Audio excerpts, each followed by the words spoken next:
pretty active. Hey Tanish, Hendrovan, Adil, nice to see you all. Hope you are in a good mood and ready for the day. Already had a good start in the Tuesday, a good warm cup of coffee. Yeah, what's happening yesterday in Google? Yeah, it was down, right? That was crazy. Whole Google was down, and I also just double checked once more how long the outage was, and it was like 2 hours, right? Or 1 hour, I think, at the end. And that was pretty tough, and I guess the problem was inside of one of the Google Cloud services, right? As far as I've heard, inside of the authentication system, which is pretty crazy if you think about it. And I think I made in my testing video where I made introduction to testing how much an outage costs, right? So here's 45 minutes. So that means it was extremely expensive for Google, believe me, but it was a worldwide outage. That means nobody had access to the Google services in that time. Yeah, I heard also some friends of mine who sell their stuff with our postal service, so they couldn't buy any stamps anymore online. So that was their biggest problem with the whole thing. But yeah, it's pretty crazy that such stuff happens still. But there are also good news. I checked a little bit GitHub in this morning. And what I saw is that, for example, Philip Hercek added to the topic that we had yesterday with the null safety demos a nice little example or demo folder with a lot of examples how to add null safety, how you can opt in, what it has for benefits. And I think he didn't add yet an README to it. It's just a license at the moment. So, but what I guess is that he will give you some ideas how to use the migration path of the null safety. So I can just recommend you to take a look into it if you are still interested in the null safety part. So, and yeah, that's pretty cool. I hope you hear me sound and clear. If not, just yell at me in the chat.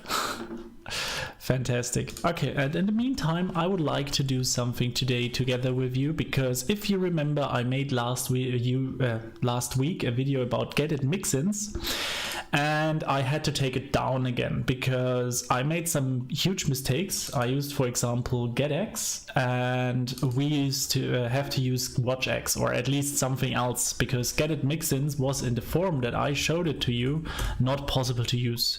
So I made there some huge mistakes, and thanks to Thomas again, he showed me that I made there some mistakes and that this did not work like I expected that.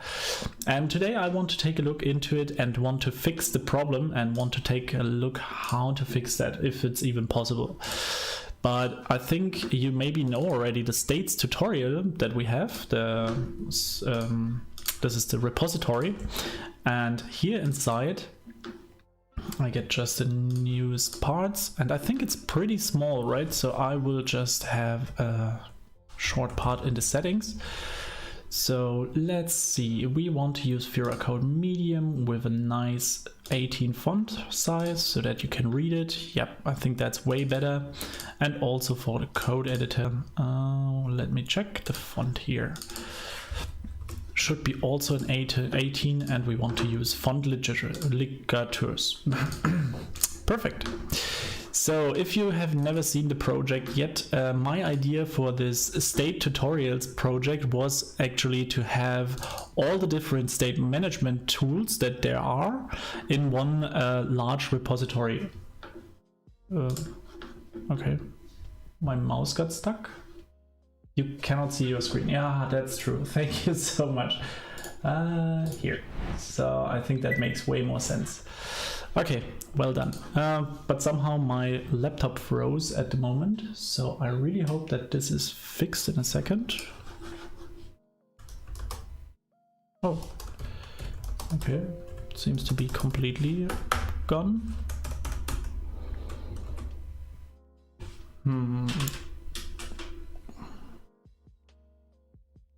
Just a second, technical difficulties. So, notes. Okay, Spotlight is still working. Ah, here we are. Okay, so back in business.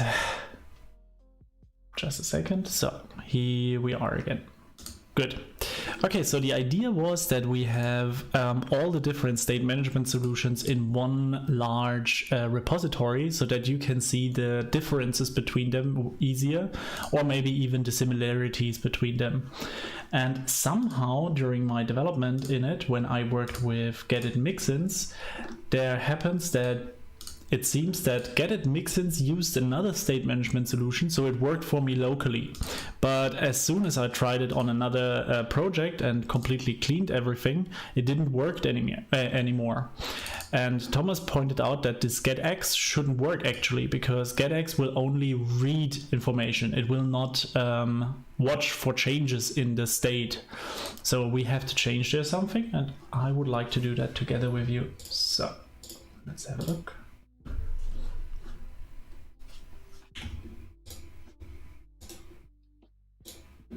So many windows. Okay, let's make that a little bit smaller, push that up a little bit. Up. And here I change quickly to that mode. Yep, way better. Perfect. And now if I start here, we will be able to see what I mean. And usually I do that always with to-dos. So I tell everyone in the tutorials how they can implement this stuff. And now let's search for the problem that we have. So we go to the Get-it Mixins page. And if I had read it correctly, you will see that there is the reading data part. And this is part of get and getX. And both of them will get information, but will not make it watching. So here is the other part where we watch for data. So imagine you have an object inside Get-it register that implements value listenable builder.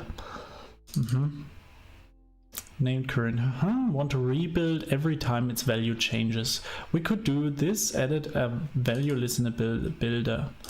We wait for that, we get it, we get a string out of it, and we get it from an instance.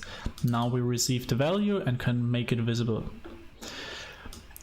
With the Get-it Mixins, we can now write this. So final current user, watch for a valuable listenable string.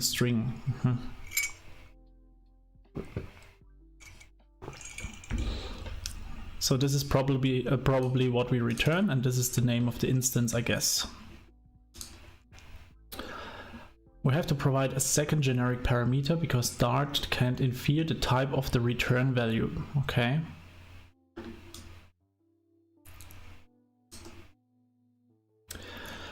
These function can only be applied inside the build function, which makes a lot of sense because we want to use that always when the build is triggered. But you shouldn't need any builders if you use the mixins. Okay, so we don't want that. In a real app, it's way more probable that your business object won't be the valuable listener itself, but it will have some properties that might value, like the name property of our model class. To react to changes of such property, you can use watchX. So watchX can get a model and receives the name, for example. So actually it shouldn't be too difficult to change that. So if the valuable listener is nested deeper in your object, okay.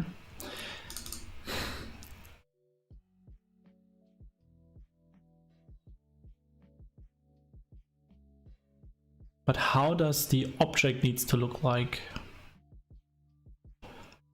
Popular is the business object implement listenable like change notifier in with or notify its listener whenever one of its properties change, as we want to only rebuild a widget when the value that is updated watch only lets you define which property you want to observe, and it will only trigger the rebuild if it really changed. So watchX only does the same but for nested listenables. Okay, fantastic. So with watchX we have the possibility to go into a nested model, which we don't want, but we want to have watch only. So this will be our solution, I guess. But in the meantime, I can check what is here wrong. Object factory get does not register inside of getX. Happy to hear that, Romyan. I sometimes have the problem that if I do such mistakes and bring a video out of it, I really am ashamed but I have to admit in the last couple of months I didn't have the time that I needed to create videos. So a lot of this happened during, not completely fully aware of what I'm doing. So instead of getX, this is also wrong, I guess. So what do we have here usually? I guess instance is correct, right? So let us hot reload. No, still wrong. Instead of get it instance, no, that's correct. In the main function, yeah. So here inside we have, of course, to call setup. So also a bad pattern or bad vision that we don't can use that solution at the moment right off the bat. So also there. So, and if we click now, you can see the state is not updating. But interesting enough, if we hot reload, we see the changes. So actually there happens something in between or behind that application, but we cannot see the change. And that is because our widget itself does not get re-rendered with the changes of these lists at the moment. So with this watch X, we don't have a possibility to do that. So let's see what this watch only gives us. So, oh, that works already. Let us see what the drinks notifier does.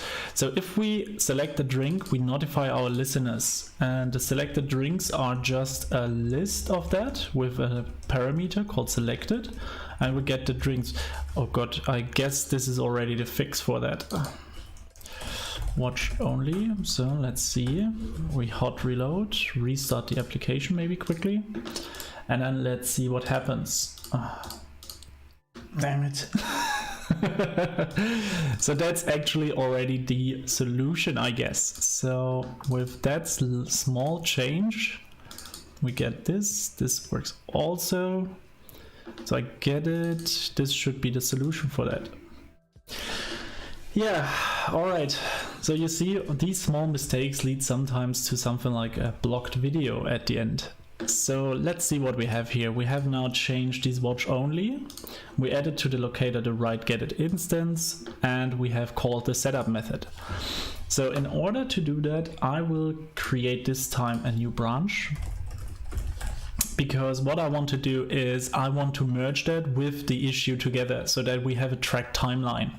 So fixed get it mixin solution. So the good thing is about the branch name, you don't have to worry too much. It should just be somehow related to the topic that you work on. So now fixed get X with watch only, and we commit the stuff. We push it up, and now the next big step will happen in GitHub itself. So if we go to GitHub, we have it here, I guess. Yep. So I already created an issue in the state tutorials repository. And what I will do now is, I don't have a project for that, but we can now link a pull request as soon as I create one. So we have this, we compare and use a pull request, and we have to go from here and not into master, because this is just the solution for get it mixins. So used the right call watch only instead of get X. So this is a label, I guess it's a, yeah, it's okay. Reviewer, we have none. And this is the project, and we create a pull request. And the good thing is now, because this pull request is here, we can link an issue to it. And the issue is this get it mixin solution does currently not work. So, and now if I merge it, we have the history of that. So whenever we come back here, we can see that something has changed and we know exactly what has changed. This makes it easier for example, new beginners to start with that project. So I merged that now. And with that, we should see now that the solutions are there. Get it mixin solution. Just have another check here. With the get it mixins, we have the locator, for example. Yeah, and it's looking great. Fantastic. Good. And with that, we have already taken the first step to fix that get it current mixins. One problem that I see is probably that I have to re-record the video. On the other hand, I maybe just write it down inside of the to-dos in a second. And what I will have to do for that is going here and switch to the tutorial branch. Get the dependencies, and as you see here we have the whole to-dos, what you have to do in the different parts. So in the main we have to call the setup method, we have to get the locator, create the locator in the mixin screen, and here I called get it X, but what we want is watch only. And what I will do for that is I will add a link to the get it documentation. So with that, it's easier to find for everyone. And unfortunately, this is no anchor. Let me check that quickly. Here I can do it. Okay, perfect. So because as you see here inside, we don't get, we get, well, maybe I'm wrong. Maybe it's working. Okay, cool. Yeah, so as you see, if you click here on the right side on this, how do we call it, hashtag, then you see up here that you get that added as a parameter in the URL. And with that, you have now the possibility to link it way closer to where it belongs. So everyone will find it way easier. All right. Include selected drinks, so we can fix that also a little bit. All right, and the next part is to push the whole thing. So fixed the get, careful, we need a new branch for that, I guess. Fixed or md weber, which is my token, and then we have fixed get it mixins tutorial. Good. And change to watch only. Would you like to read? No, I commit them. That's fine. And we push.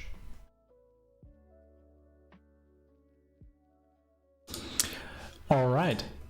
So with that, we can now go here, create a new pull request. Fixed get it mixin tutorials. Yep.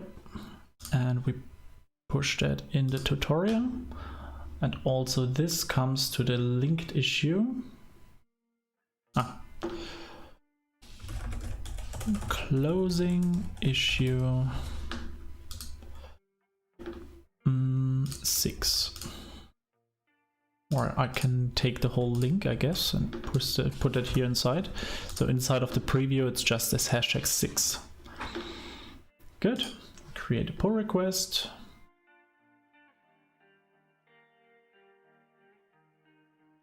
And I really hope, like that, we give it a bug, and that's it. So we merge the whole thing. Good.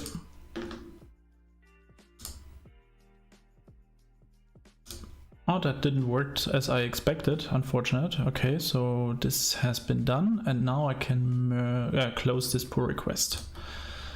Voila. All right.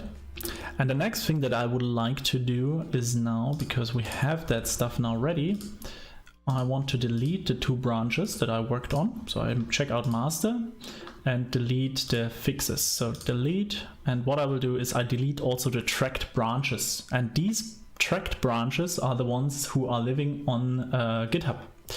So if I delete that one, and I also delete the other one, so we can see here that if I reload quickly, we will not find these MD Weber solutions anymore. Good. And one other step that I would like to do is now going into my YouTube video that I created, and I will fix that quickly with you guys, or give it inside of the chat. So we have this get it mixins here, and we will make that public again. And I will add up on the comments. I gave there already an update. Here we go. and we can edit that once more. And this is the 15th of December 2020. Instead of using getX, you should use watch only. Please check the README of get it mixins. Up and add this one. So hopefully this will everyone see. And with that, oh, that's unlucky. So what I will do, because as you saw, I have to show more and to see the solution for that. So what I will do is I will put that on the top so that everyone knows. Sorry, my keyboard is driving me a little bit nuts. Okay, so up. Good, and giving that up here. And I guess we can remove that part. So. Save. All right, and with that we have this in place. Fantastic. Good, we can close off that page and we have it. All right, so another cool thing, I don't know if you have seen it, but GitHub has now a dark mode, so highly recommend to use it. It's so good for your eyes. Okay, but now that was a lot of stuff that I had to do and that I wanted to do, and now I want to come back to the problems that we had yesterday, or that we talked yesterday about it. So in my opinion, we have still two topics that I would like to cover. One would be that we make a full project and that we really start with how to set up everything, and then how to think about a project that we should also deliver with CI/CD and everything. I think that would be cool. I guess I would have fun for that. What do you think, staring one? And else I would just start with one project, and I'm not quite sure what it will be. So, yeah, but this is another problem. Okay, we'll do that later.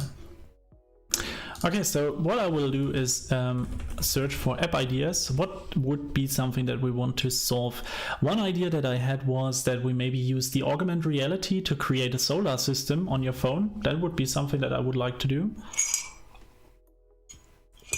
And else, let's see what we can find here. I think Florian Popp created this fantastic GitHub repository with his millions of app ideas that someone can create.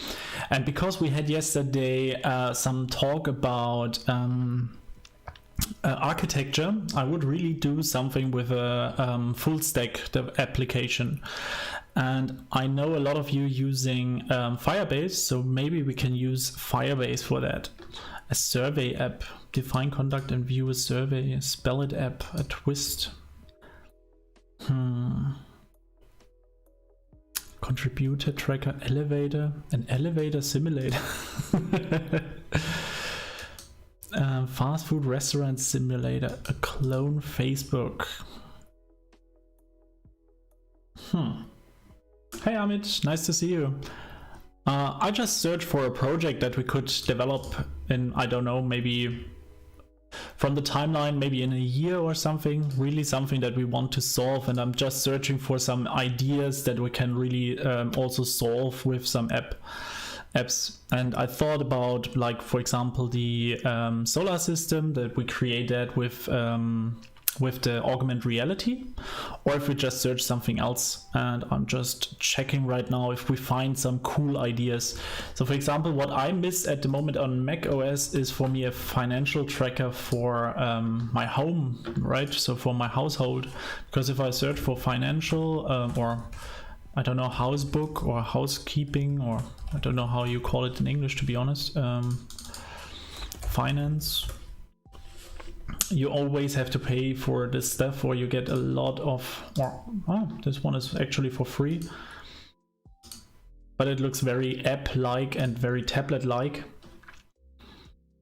So it would be cool to create something like that in Flutter, I guess. I don't know if there is already something. So finance Flutter.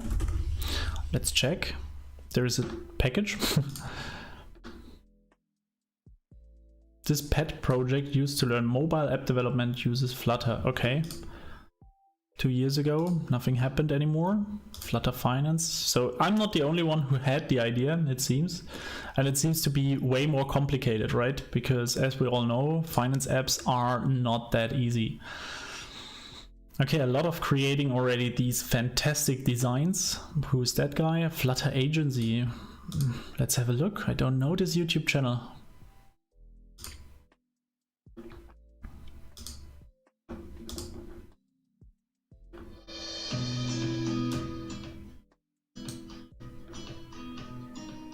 It's a speed coding video, all right.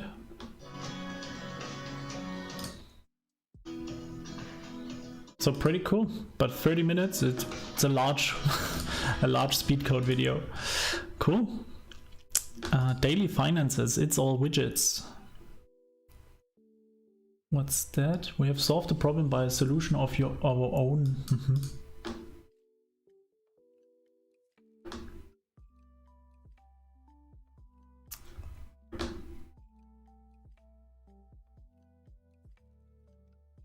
That looks already pretty close to what we want to do. For my idea would be that we really do a desktop application in Flutter the first time. The only problem that I see is that still a lot of packages that we maybe use are not inside of the desktop or migrated to desktop. And I guess this will always lead to some problems. So I don't know, what do we need? In the worst case, we have to create it ourselves, I guess. A finance app written in Flutter. Okay, so there's already something. Oh yeah, you see, that looks already like we want to. That you have the different parts. It looks already pretty nice and clean. Nice. But I think this is something that everyone has or can do, and there are already a lot of solutions for it. But on the other hand, if we do it better, why not, right? Wishlist app. Oh yeah, I think Bring is a fantastic idea for an app. If you have ever heard about it, Bring is a shopping list actually, and they made it fantastically. It's such a great shopping list actually. Do they have any screenshots? Yeah, here, so something like that it looked like. So you can just buy, you say what you want to buy, and you get these nice little icons. Really fantastic, and they bring a lot of new icons every day. All right, kindness sharing app. Oh, this is something I like. It kind of gives you suggestion for user to do right by their colleagues, friends, and people whom they do not know. The thing include making small donations, showing kindness, helping people, caring more, and becoming more polite to others. I really like the idea behind that. So what I will do is I want to create a Word file or actually we can do that in a Google Docs, I guess, so we can work together on that if we want. So Google Docs. So let's have a look. This is also something we have to work on, but we need a blank one. And what I want to do is app ideas. So we could create these kindness sharing app. I really like the idea. So, and I don't want to call it sharing, but a kindness is the idea, the main idea on top of it. So what I can see here is something like share a better feeling to others and yourself. I don't know, be kind and what do we see as kindness? You don't be selfish, you share something with other people, and I think this is also very Christmassy. I really like the idea, and maybe we find there some good ideas. What do we call kindness? So if I'm searching for kindness, what do we get there? The quality of being friendly, generous, and considerate. He thanked them for their kindness and support. Friendly, affection, gentleness, warmth, concern, and care. Especially now in Corona times, I think this would be something that a lot of people would really like. Are there already some applications for that? So if I'm going to the App Store, what do I get if I'm searching for kindness? Alba. Okay, some games, some colorful, best zip. Do I find something with kind? No. It seems that kindness is only for children at the moment. That is actually pretty sad, to be honest. All right, so that would be maybe an option, that we find there a solution, or that we just search for some cool ideas what we can do in that art. Oh, Nobly, Act of Kindness app. Oh, look at that. Let's follow the tree to, okay. Kindness near you. Okay, this is more like a social platform.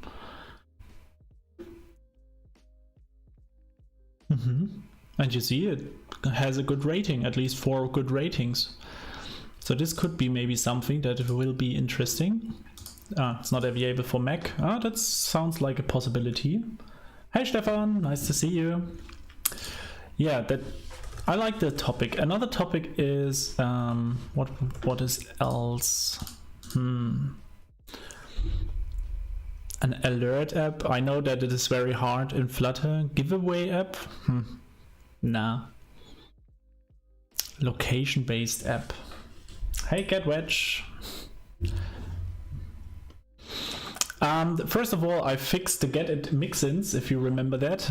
I had there some issues, so we fixed that together and also merged that already in our repository. After that, I was talking a little bit about, or in the beginning, I talked about the Google shutdown yesterday.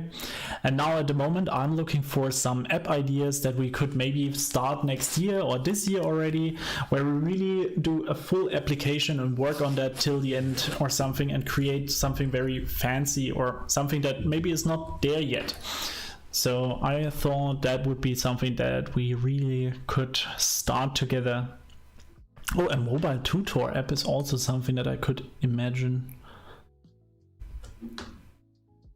That is something that would fit also very good to my plan as a mobile developer, right? So as Flutter explained, would also fit to the membership program, I guess. What I can do is I can share this with all of you. So app ideas, copy link and bring it into here. And it's just something that we could do always in live streams. And because I have thought about to finish up the Flutter website that we already created, like the Flutter explained codemagic.app, but this website wouldn't have any benefit for no one, because at the moment, Flutter Web is not SEO possibilities, so we have to use in any case WordPress for it, and we would have also some issues with other stuff at the moment, like performance and so on and so forth. So I guess it wouldn't be really helpful to do something like that. So the other side was to just create maybe an app somehow in between and work on that, so we can really finish a project. Another idea would be that we finish off our electric app that we have currently already, or that I have currently already somewhere lying around. Would be also great to finish that. And I saw that there are a lot of bugs that search to be a lot of bugs to fix. And actually there is not so much to do. Maybe improve the charting, because that was also bad. Oh, access denied, really? Change to anyone with this link. Commenter, copy this link, okay. Let's try it again.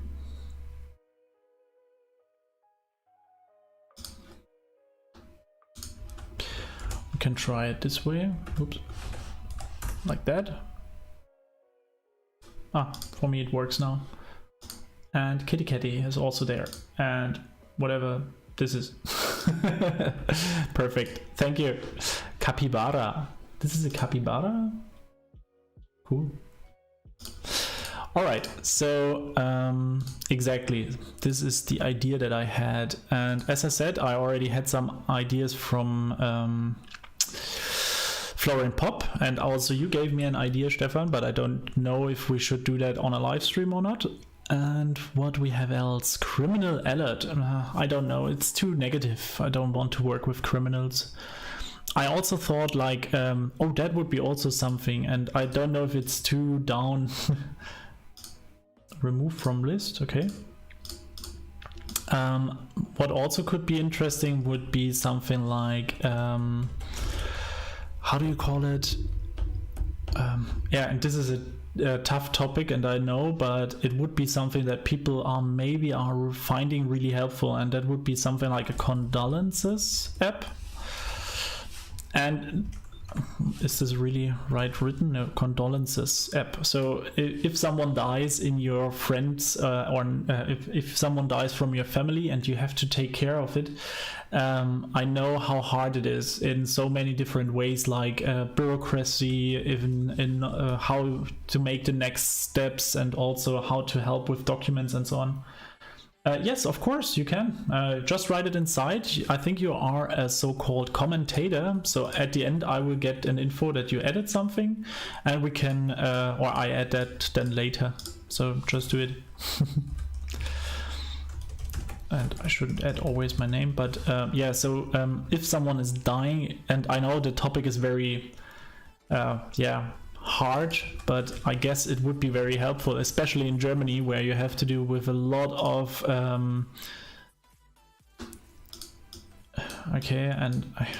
a lot of documentation. Yeah, I think a community app would be going into this mobile tutor app, more or less. I think that would be like a community chat, maybe having the possibility to join Discord easier, having blog posts and information about Flutter and Dart, maybe a Twitter live feed. Hey Moelalai, how are you? I'm very well.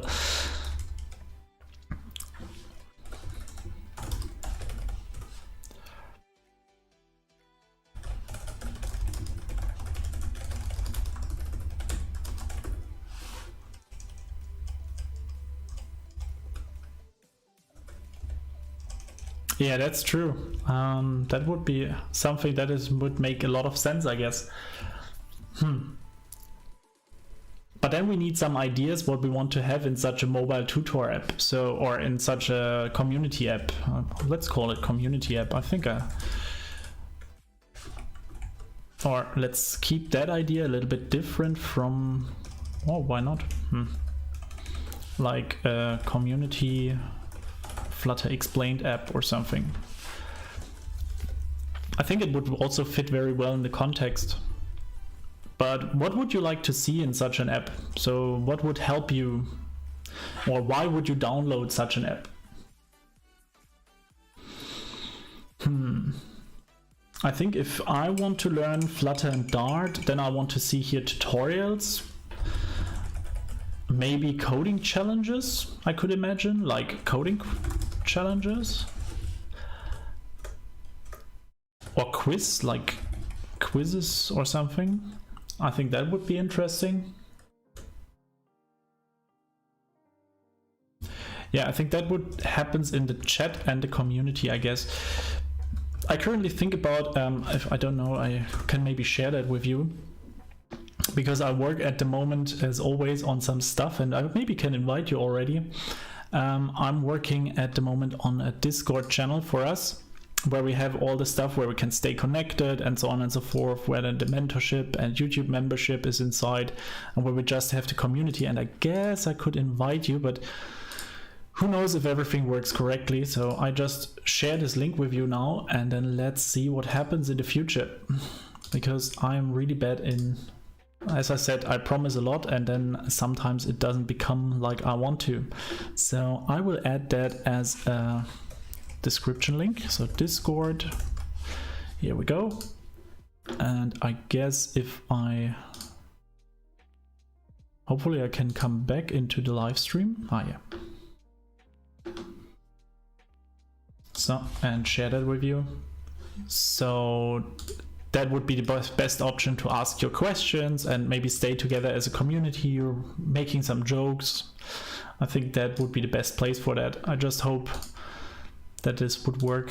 And I don't know if we can... is there a pub.dev? Is there a Discord package already? Discord manager, pinput. Manager for Discord, non-dependent of any backend or database. Okay. Would be cool to have like an access to it and show people who are online or something. Maybe I add that into the Discord part. Chat and community work.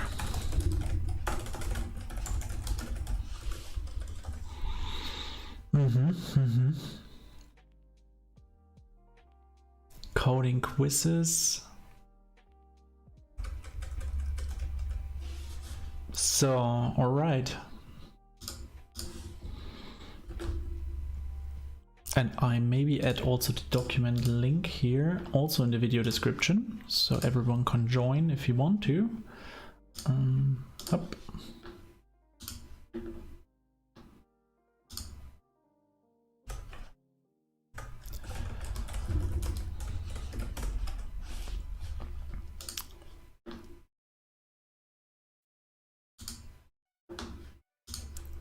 So, all right.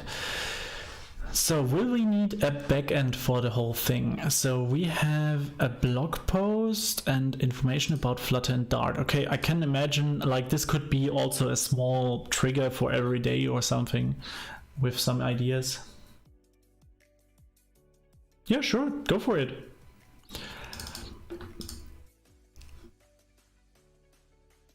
I think you can add or not. I thought I have changed the link in a way that you can comment. Yeah, exactly. Ah, here we go.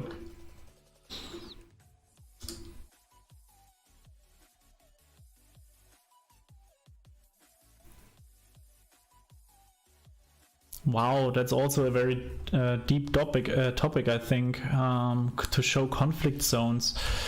Do we have an API for that? Because I think we cannot, like, or at least I think I cannot. World.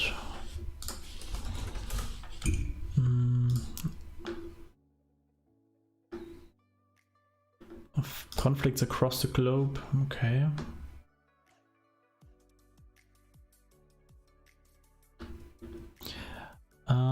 Do we see from when this is?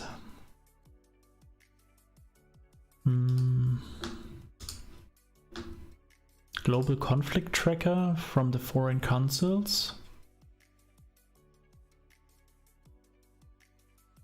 Okay, so they have added these parts. So now it would be just interesting if we find an API for that.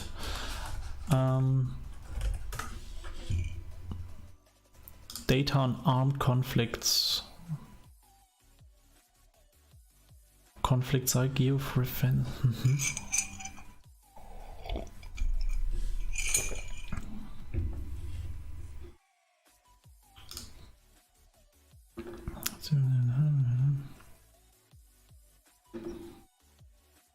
For academic use and statistical and macro levels research, it complements the annual compendium of ongoing armed conflicts published by the Journal of Peace Research, as well as the UCDP online database.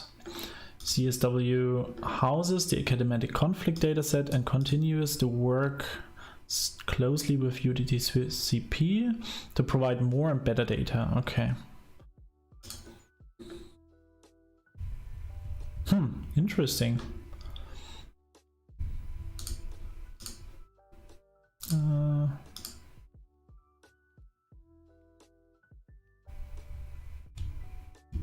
So how do I get this data? Related data? No, I want to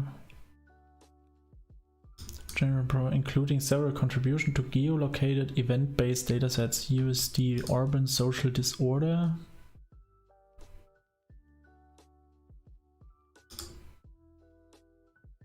XLS, DTA, PDF. Okay, so we could update this ourselves every day and download that.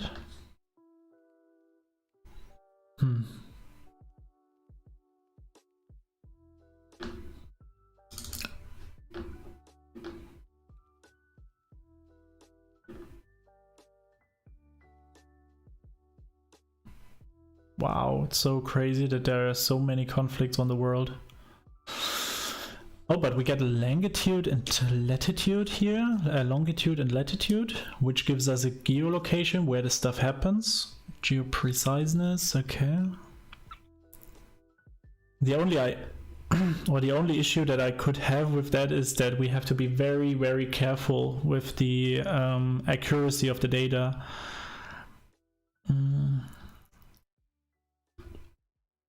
How many are there? 3,000? And there's a year. Okay, wait. Well, this is old data, I guess, right? Event date here. So let me check something. If I go here to data and make a filter active, then I usually can filter this in. These are all old data. Okay, unfortunate. Don't save. From where is this data set? Is there a year? 2005. But on the other hand, most likely we don't get any actual data or onset and duration of intrastate conflict site geo-referenced conflict site dataset.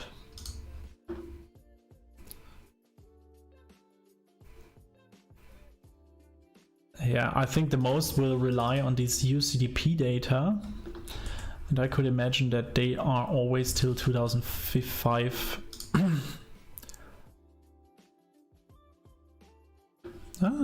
Here's an API. Non-violence.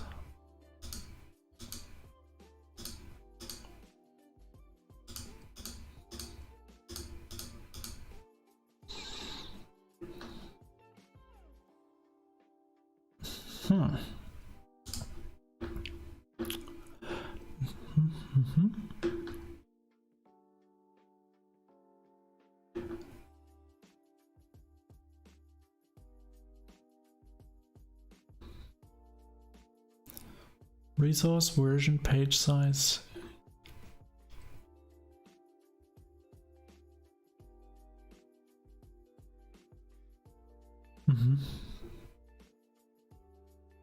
UCDP prior conflict, armed conflict referent. Okay, so if I take now this API code and I would search for that, get the resource, for example, the conflicts, /conflict, insomnia. Or if we don't have insomnia installed, we can do it. No, let's install insomnia. I think that makes the most sense.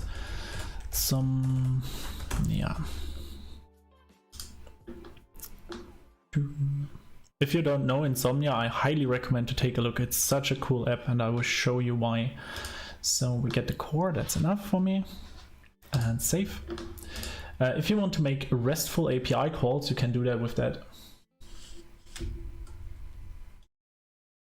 Yes, that is exactly what I want to do. Actually, it's because of your questions all the time underneath my video to create a production ready app. I want to really finish something. So that's today the topic, and that's why I take my time today to really understand what do we need, how much time would we need, and how we can implement the stuff. And I want to also involve you more. So that means what we want to do is I would like to create some kind of Scrum process so that we have, for example, Scrum Poker, where we really rate some tasks from a 1 to 10 or something, so with Fibonacci numbers, and yeah, have to together maybe a Scrum meeting where we talk about the different topics and search how difficult it is to solve or how easy it is, and then we implement it. And so this is at least my goal, but this will take time. I can tell you that already. But yeah, we have to start somewhere, I guess, right? So this is Insomnia. Insomnia is a REST API client. It's like a Postman, if you know that. So we can create a new request, for example. So this will be our request for UCDP data. So UDCP data create. And now we need this guy. Up. So this is the API. We call it for these conflicts. So Then there is the version. The following versions are available for GED, and these are candidates. So I would take this one, / this guy. And what is the last? Page size and page. Let's try to send this. Paging argument is missing. That's correct. So let's add this argument and say the page size should be, I don't know, 10 maybe. And we take page 1.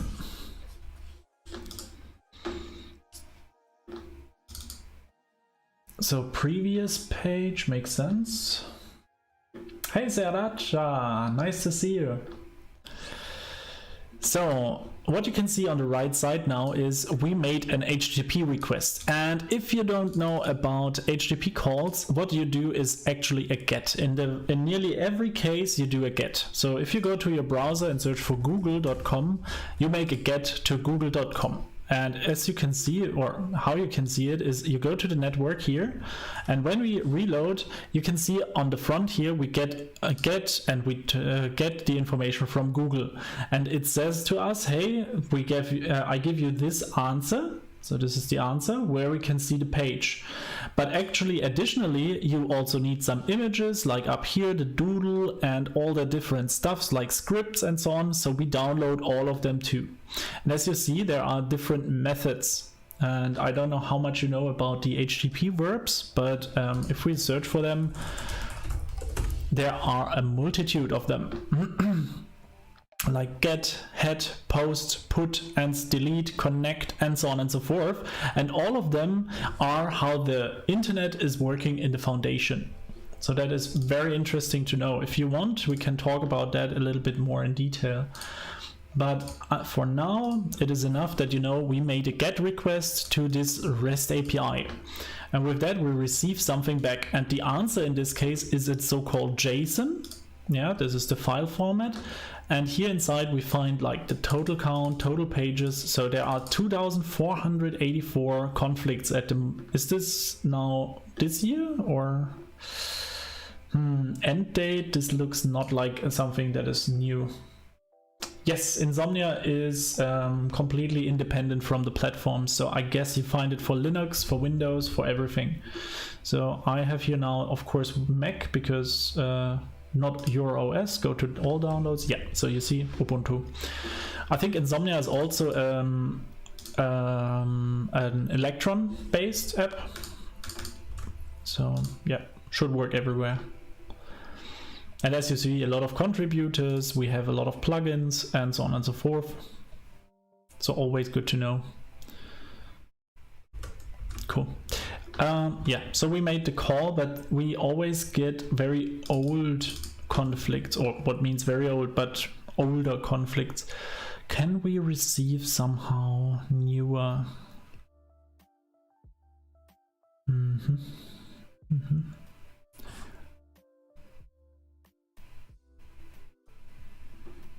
Start date string.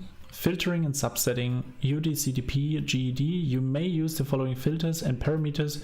Request only a subset, okay. And filter equals condition.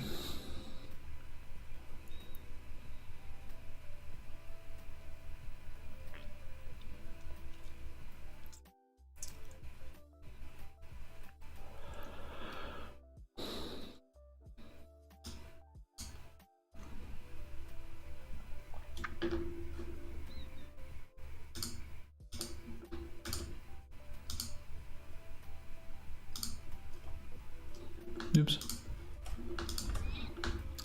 So I have here another request with a time filter. We can add that here, start date, end date, and we have the longitude, latitude that I don't want to use at the moment, so this can be gone. So if we run now, and instead of 2001, I will take 2005. And the end date should be, I don't know, 2021 or 31. I don't know which one is the, so I stick with 1. Makes this sense? I think this is not a valid date. So in any case, so there are some results, at least 100. 2005. Okay, is there also something from 2006? Wow, total count is going up. Okay, 2019. No, okay, so this is not that new. 2017.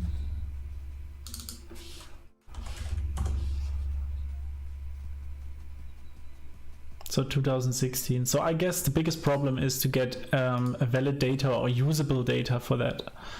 But the idea is pretty cool. So I will keep it here. We can still discuss that. And what I would suggest is that we maybe make at the end like a voting for the app that we want to create. If you are happy with that. And then we can work on that. A ride-sharing app, I think there are plenty, and maybe well better with Uber and how does it called? Uber. And there's also a company that makes concurrence and is a competitor. And what is the name? Lyft, I think. Oh, what's that? Discord. Okay. The wrong way to work. I think some people maybe have joined already. Indeed.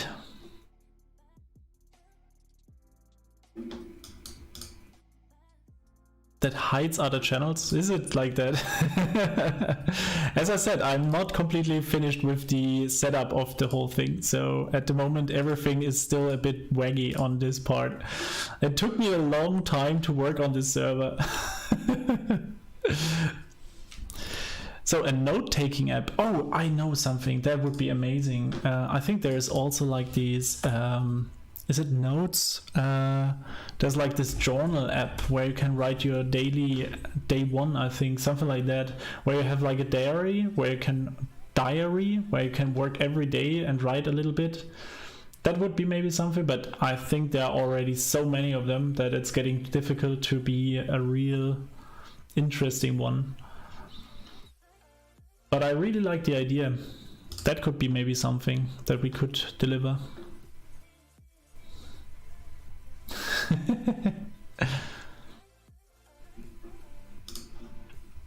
It's Minu. Minu, I added you as a tester, I think, to the server. So you didn't find it out so far. What is a Profile Explorer app? A Profile Explorer app that will make augmented reality to find more details about a particular person or an object by simply scanning them. Oh, I think that would be something very, very dangerous to do.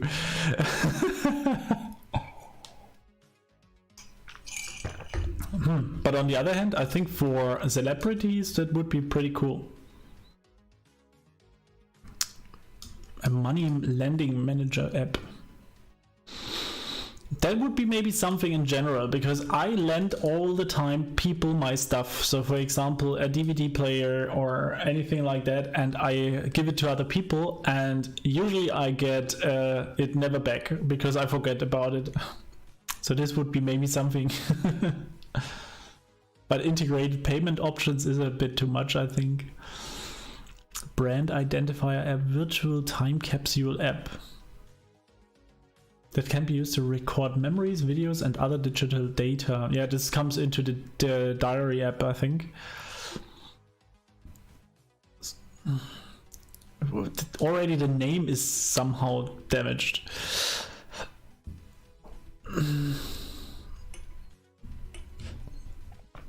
Story writing and sharing app.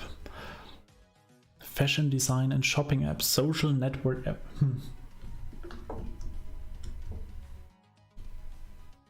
Yeah, it would be amazing to have more ideas about it. I really like that. The only problem that I at the moment see is that we don't have actual data or new data. A book sharing app. Oh, that would be maybe something. Also, that is a good idea, like a library app. Software engineering library app. I could also imagine that this is an app that is pretty fast solved.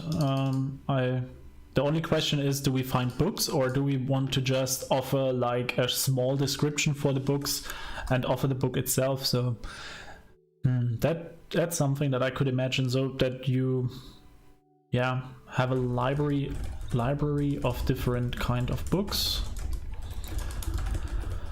and maybe short descriptions about them.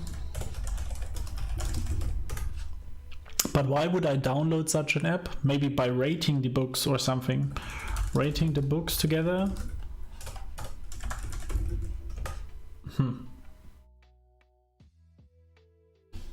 Kind of something like that.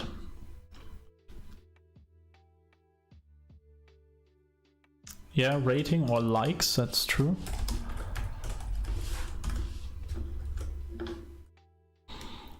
That would give the social aspect. I don't know if you know the book prize people who are working together. So a password manager. Password manager sounds like a good idea, but for me, for example, I use KeePass for that at the moment. And I think there are also like a lot of them. So that would be something. I think if you would link problems of, that's something. So link problems or software development problems to pages in books. Like if you say, I don't know, you have this and this coding error, then you will get a solution for that in this page of the book or something. So you could link these two things. You did? I couldn't, or I cannot see the difference already.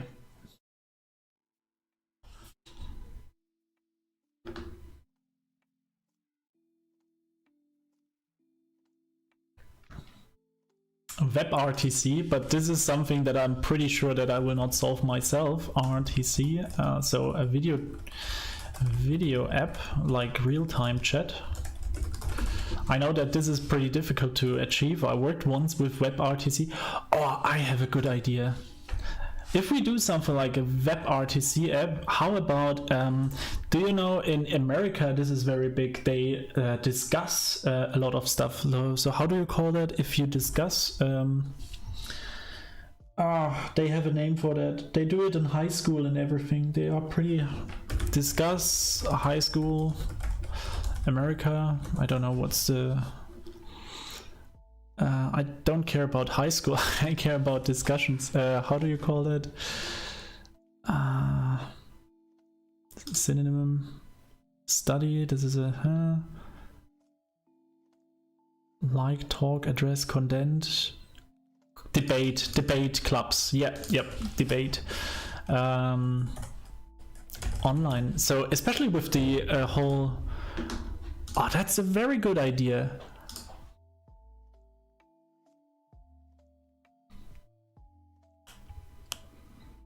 I think that's something. So you know maybe what a debate is?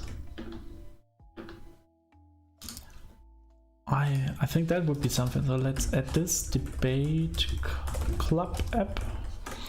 So the idea is that you that two people can connect via video chat and discuss some topic, like in Facebook Live, and then people can decide which one of the both sides debated best.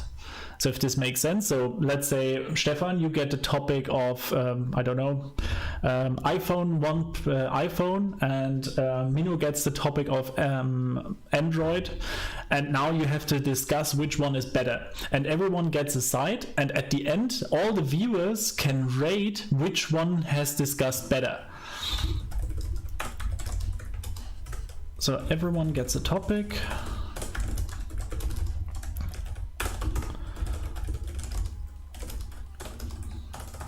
I don't know, how long is a debate usually? Debate club time? I don't know.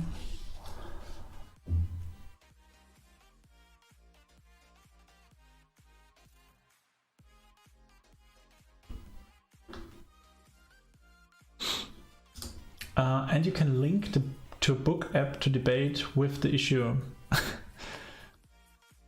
And you said, Minu, that you have created already in the other. Let me check. We have different Google Docs. I think I have a lot of them. Open video topics, maybe. Unit testing, blah, blah, blah. No. Ah, down here. Image-based password manager, Flutter installation, multipart. Wow, there's a lot of stuff happened in the meantime. Boop, boop, boop. Embrush, I add all of that for now. Chuk.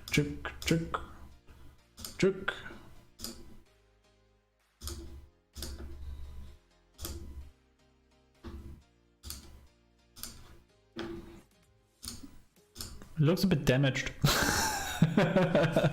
Wait, can I get all of these back? What happened? Image scrubber like cam scanner. That would be also something. I think image croppers, there are not so much. Is there something on the package list? So image cropper. Yeah, there's already one. Okay, that's good. So show to different filters. Okay, I add that now. Let's see what happens. Multi-part post body JSON file. Multi-part post body JSON data and file. Firebase and AdMob. The image base, this guy. Yep. Login. Ah, you added the. Instead of writing it here inside, you added that as a hint. So what I will do is the following to make it a little bit easier. I will put it here. Image-based password manager.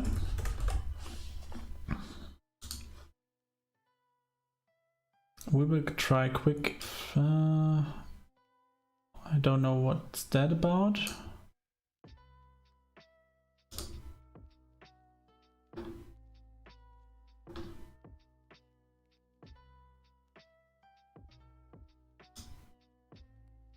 Okay, so let's add that here. We will try to quick Flutter installer. I think for the Flutter installer, the VFM is currently working on that. So there is already a pretty cool solution from him there, from Leo Faris. He creates this Windows installer, so you can just use that GUI and it works pretty well already. So can highly recommend you there. So I just quickly share that with you.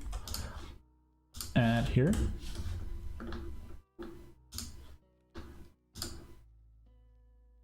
So I will add that.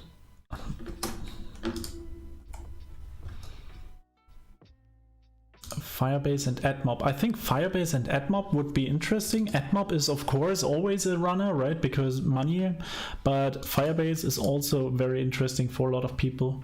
HTTP multi-part post. Multi-part post. Is this even possible? So let's see. We create a new request with a post. Multi-part. Yeah. Create. Actually, I've never done that, and I'm not absolutely sure why we should do that actually, but okay, we'll see. Can we change that value, and we want to do that into a file? Yeah, then it shouldn't be too difficult at all, I guess, but maybe in Flutter it's difficult. I have to check that. Okay, so I will check that. Can I add that? Delete paragraph. No, don't delete anything.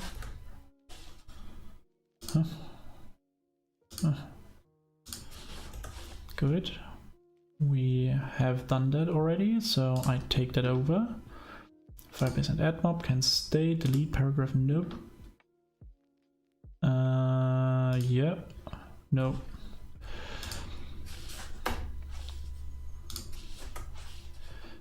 Up. Intent first line to go away, intent first to go away. No. So, and now why is this different colored? So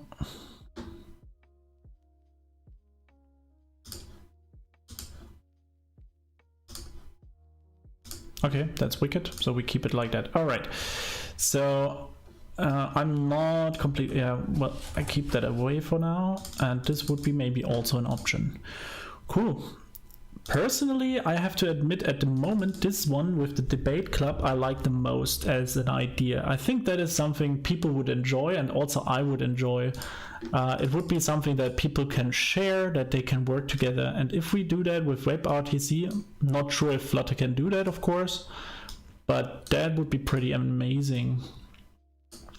But what would we need for something like that? We would need... What would we need for that? So Web RTC or broadcast, we need to stream a broadcast, a video broadcast. So maybe we need a different kind of server, I guess. Live videos online, live streaming you can count on. Vimeo, all right. Go away. Pricing. Engage audience everywhere. So, ooh. I guess this was Discord. Yep. Hey, Petal. Exactly, that is what we are working on that at the moment. We want to be able to write an app idea, and we start with the idea. So finding something that we really want to implement. And after that we are going, so because unfortunately my video didn't get finished today with the best practices, but as Benjamin Franklin already said, if you fail to prepare, you prepare to fail. I guess that is correct. Sounds very high, but yeah. Add a paragraph. I think we can do that. So what do we have else? This is fine. And somehow I have this behind this P that is driving me nuts. Okay, so somehow I managed that this is now not no, heading 1 is too large, so good. Okay, so kindness is a good idea. I really like that. The community would be an amazing idea, but I don't know if it's too much self advertisement all the time. Debate direct app exists, really? So yeah, but I mean everything exists, right? More or less. Debate flow. LD. Where do we find that? Debate direct?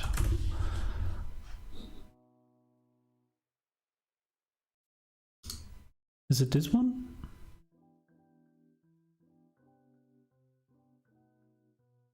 Nee, I think I'm somewhere else. Netherlands something. Debat. Did I write it correct? Met direct volgt overla live de plenaire debatten. Okay, cool. So this is a debate on the in the government. Is this right? Yeah. Yeah. You're right. Maybe. The problem is just that I guess that we will have... How would that work? I think the idea is so cool. I just think about how it could work without any libraries. So here's the hardcore. After that, I would need ages, I guess, for some stuff. But yeah, maybe we can do that. Face detection, yeah, that could be a solution, but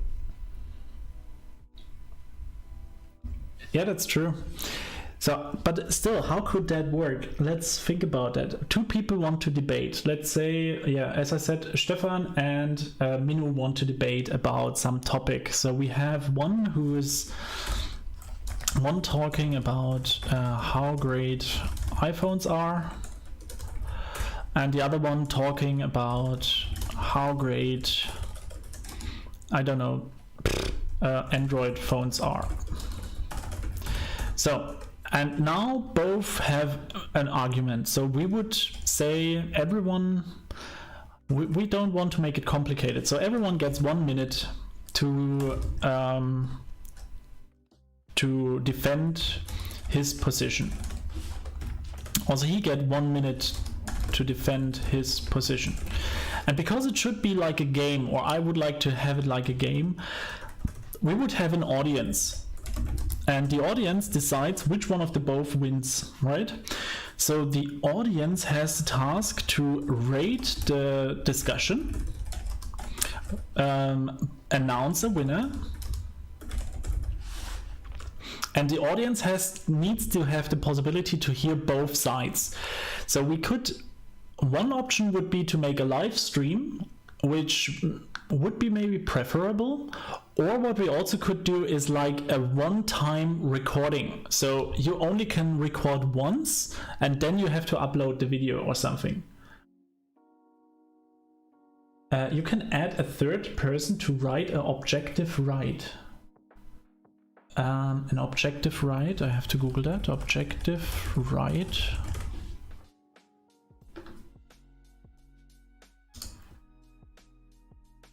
We have to invest for that. So what do you mean we have to invest? A fact checker. So we need someone who can fact check.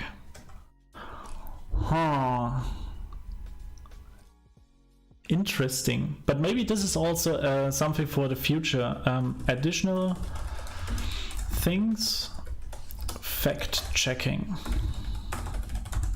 Because if we learn something, then a chess clock, yeah. So, but the chess clock is not necessarily necessary, right? If you have an app, you could, like, if you remember in TikTok, you record, right? And you press record and it records as long as it's done.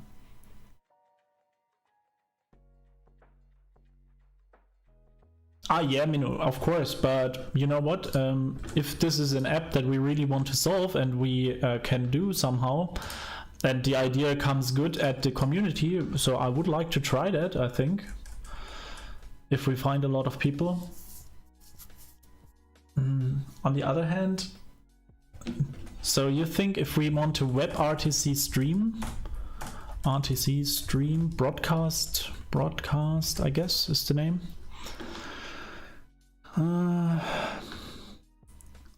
Flash phone,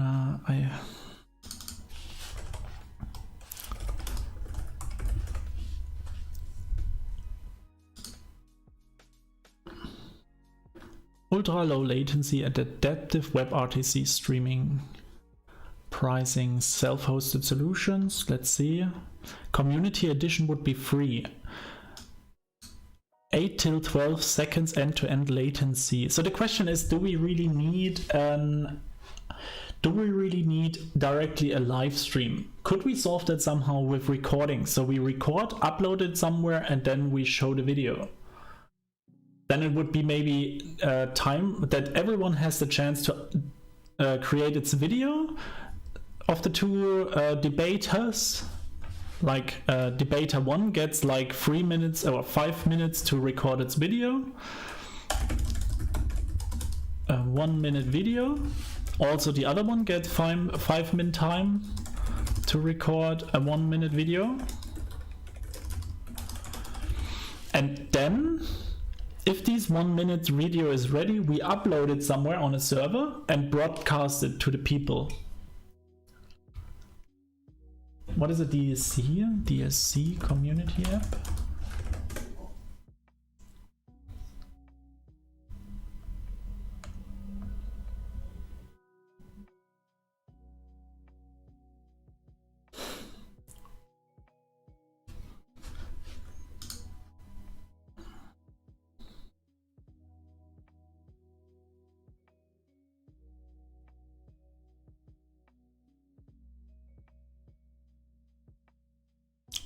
Don't you think that the developer student club don't have already an app?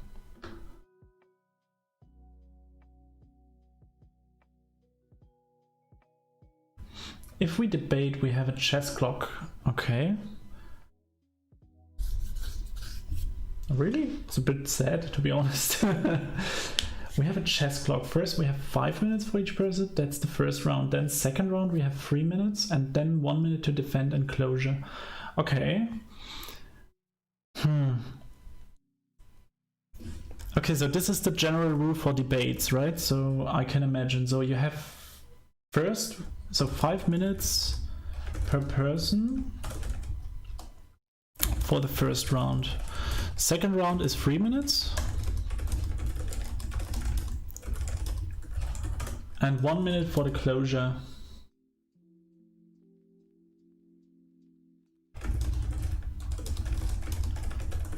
How much time do they get to prepare that? That could be the target audience. I write the target audience down.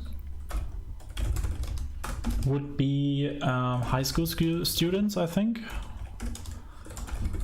But also people who are interested in watching debates, because for example, I really like to and enjoy good debates, especially if it's a topic that I'm interested in. So how about if the topics coming from the audience? So the audience has the possibility to add topics to the whole thing. So let's say they want to know what is better, is it Flutter or React Native? Then the community can add these topics and 2 people can pick them and then create the debate surrounding it.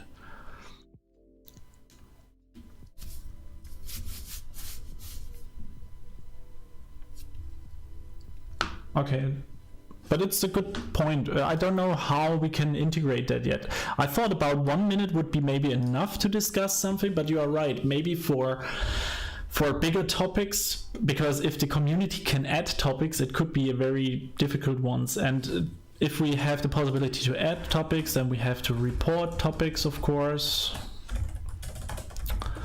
remove topics. And I think the target audience would be everyone who is interesting, who wants his topic discussed. His topic discussed.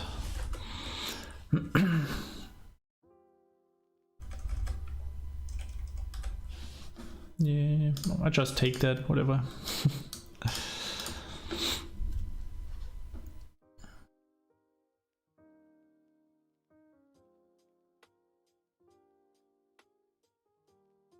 Oh yeah, upvote topics, very good. Yeah, exactly, upvote topics. True. So, and the announced winner receives something, right? He gets, like, we can add a level system, we can give him like credibility, and so on and so forth. Are you... This should be possible or not? I have the feeling this...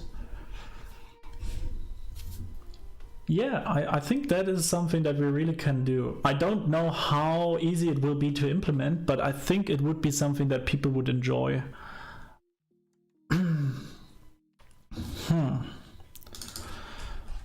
Person for the closure. Okay, so let's see. Let's assume we have this time frame for everyone. How much time do you usually get to prepare something like that? If you want to prepare a 5-minute talk, how long would you take, or do we want to even restrict the time to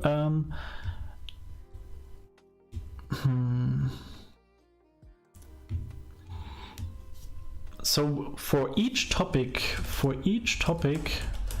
we need 2 debaters. Right? Someone who is for it and someone who is against it. Another thing is we need...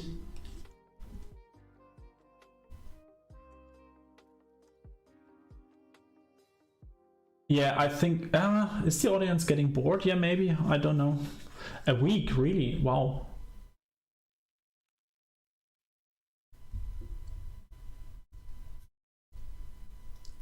Debate session, how long it is, and the link to the debate. Yeah, I think also time is a very important part, right? We have to think about timings, because someone is maybe in the US, someone is in India, someone is in Germany, and so on and so forth. And also like language, right? Every debate could have its own language somehow, that you say, I want to debate in German, I don't like to have it in English because it's too complicated, or something like that. Preparation.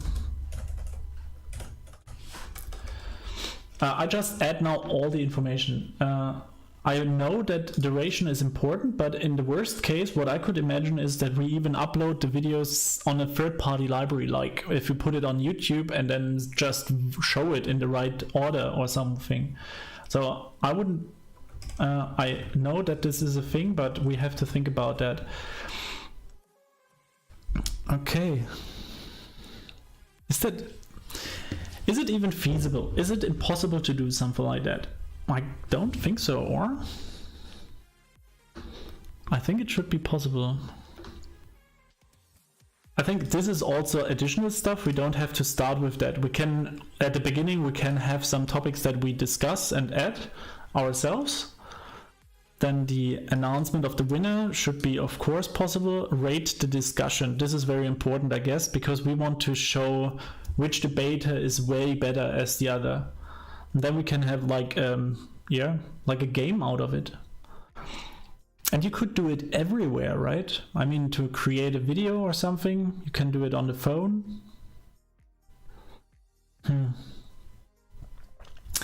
The only problem that I see is the preparation time. If we really allow 1 week, how would we do that?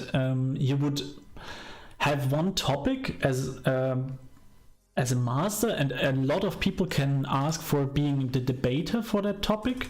So let's say we have, I don't know, again, this iPhone versus Android, or iOS versus Android, iOS versus Android. Can many debaters register for that, or is it only 2? So if we have many debaters, are they get modulated by 2? So that means, let's say we have 100 debaters who want to talk about this topic. Would we do something like this, and then we would create 50 different sessions?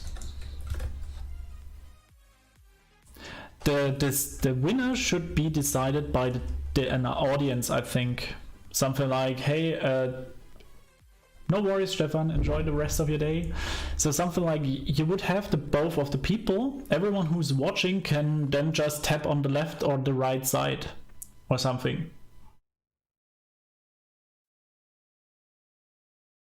Add calendar for future debate. The question is, do we really want to give the user the opportunity to have somewhere in the future a debate, or do we want to do something like, okay, if I have my debate ready and I already recorded my debate, then I just upload it and wait till it's getting done. So I don't have to wait anymore. It's just people can register.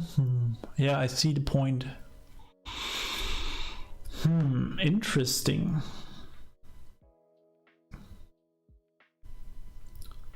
It's not a good idea? Why do you think so? The problem...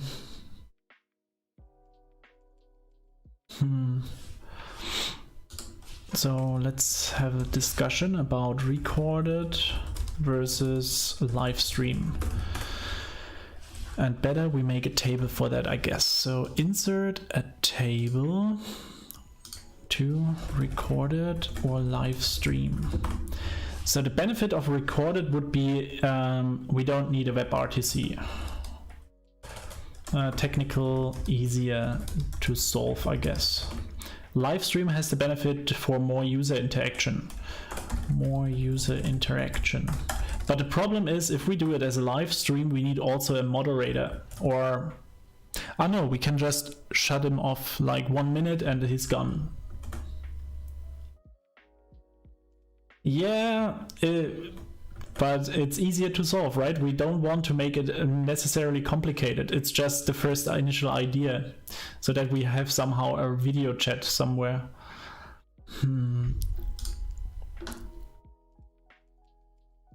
I will add that more, thank you.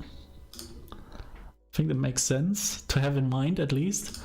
So another thing is makes discussion based or like reaction based videos impossible. Reaction based discussions impossible. So that means if I have a very good argument and you want to say, no, this is not really an argument, that makes it impossible if you record, right? So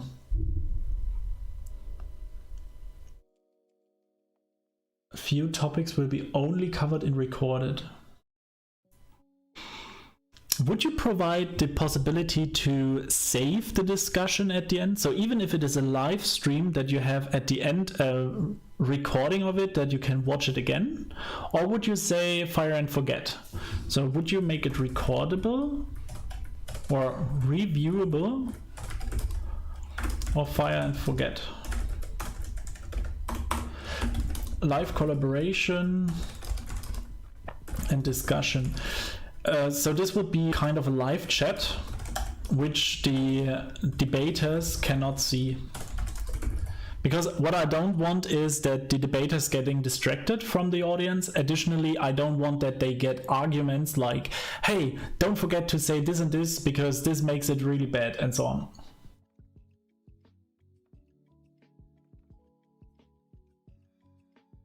Oh, this is also a good idea. We have like a cross sale. We could make like rap battles.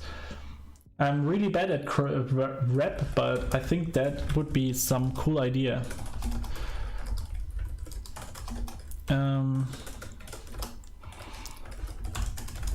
Beatbox and rap battles. I think that's something cool. But I think the fact checking is important. I don't know how we can solve that. Maybe with machine learning, we could do something like, okay, crawl the internet for several keywords that are inside of this discussion and show at the end the facts if they are true or false or something. Exactly. Positive and negative points and discussions would have in this live collaboration, I guess. And with that, we would have also the winner at the end. So the winner would get its feedback like after 1 minute, so everyone can vote at the end. All right, so what would we need technically if we make a live stream? Let's assume we want to have 2 live streams and they can record each other. So what is Web RTC? So let's have a look first here. So the Web RTC is, can we get that in English? I guess so. Here we go. For the web. With Web RTC, you can add real-time communication capabilities to your application that works on top of an open standard. It supports video, voice, and generic data.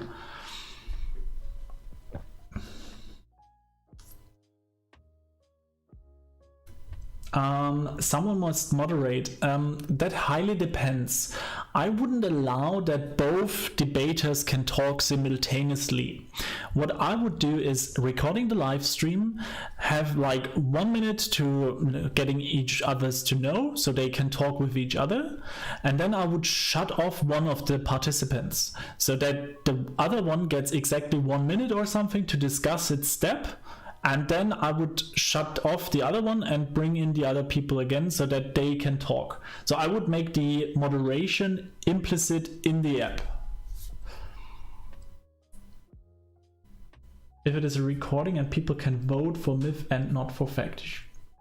Yeah, well, I mean, there are flaws at the moment, so I guess we can try it out. And if the problem occurs, then we can take care of it. You know, I don't know if this is a good approach, but at the moment I don't see, we have to have it in mind, of course, that there is something like that. But I would say if we can create this debate and if people can really talk with each other and have this, I don't know, cool experience to get something, it may lead to wrong direction. That is true. But how would you do that? I mean, can we make sure that the facts are facts? I mean, everyone can tell something like, hey, for example, Cyberpunk is a bad game or a good game. Everyone can tell, yeah, it's having a lot of bugs. Don't know. Or is it very good? Yeah, it's a perfect game. Very difficult.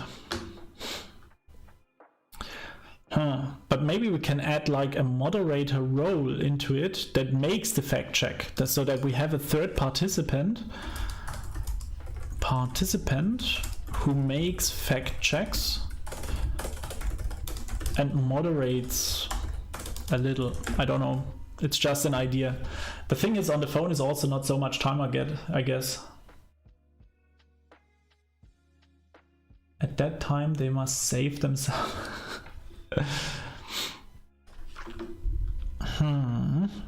Okay.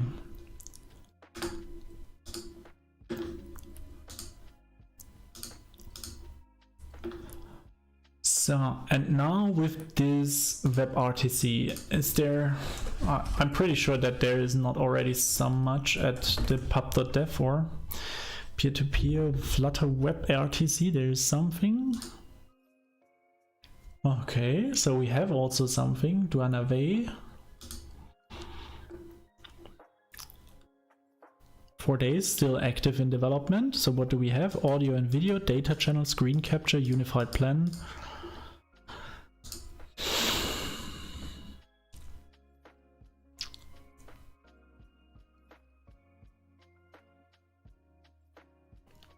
So we have a lot of contributors there and some individuals. Okay, so that makes it very interesting. Let's get this off. I will take this in a separate document so that I can clean that up later, that we don't have to do together, I guess. But just to keep that in mind. And so this is the debate club app. And what you can do in the meantime would be to find a perfect name for that. So if you have a name in your mind that you would like to name that whole app now, or the project that we work on, this would be a good option. And next I want to take another look into the app ideas. And bring off this back, of course. I shouldn't delete that here. So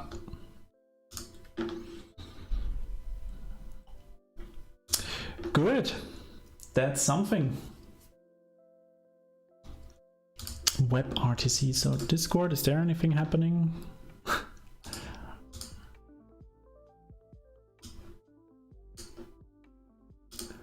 Perfect, some people coming in, that's great. We're getting a real community slowly, fantastic, really like that. Okay, so but now we have to identify what we want to do with WebRTC, right? So let's think about that. I would really like to do that.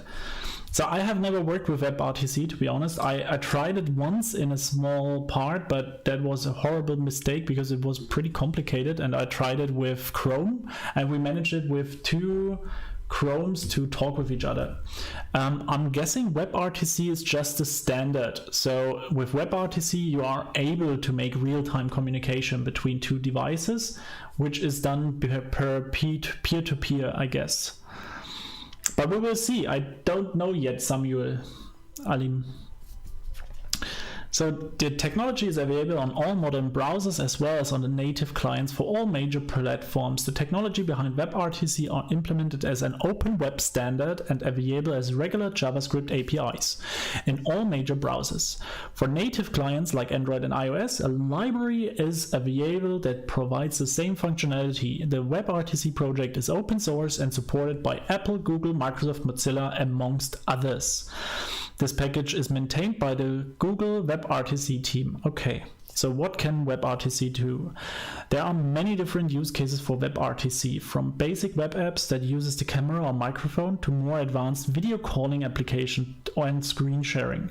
We have gathered a number of code samples to better illustrate how the technology works and what you can use it for.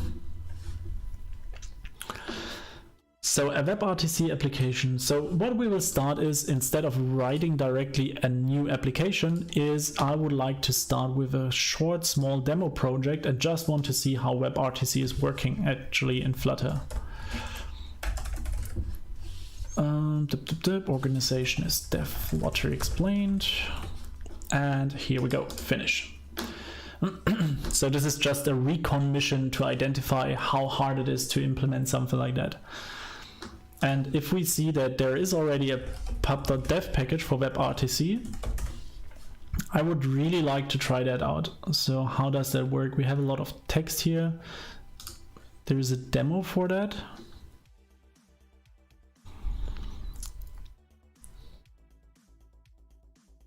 Local video, remote video. So these are 2 videos.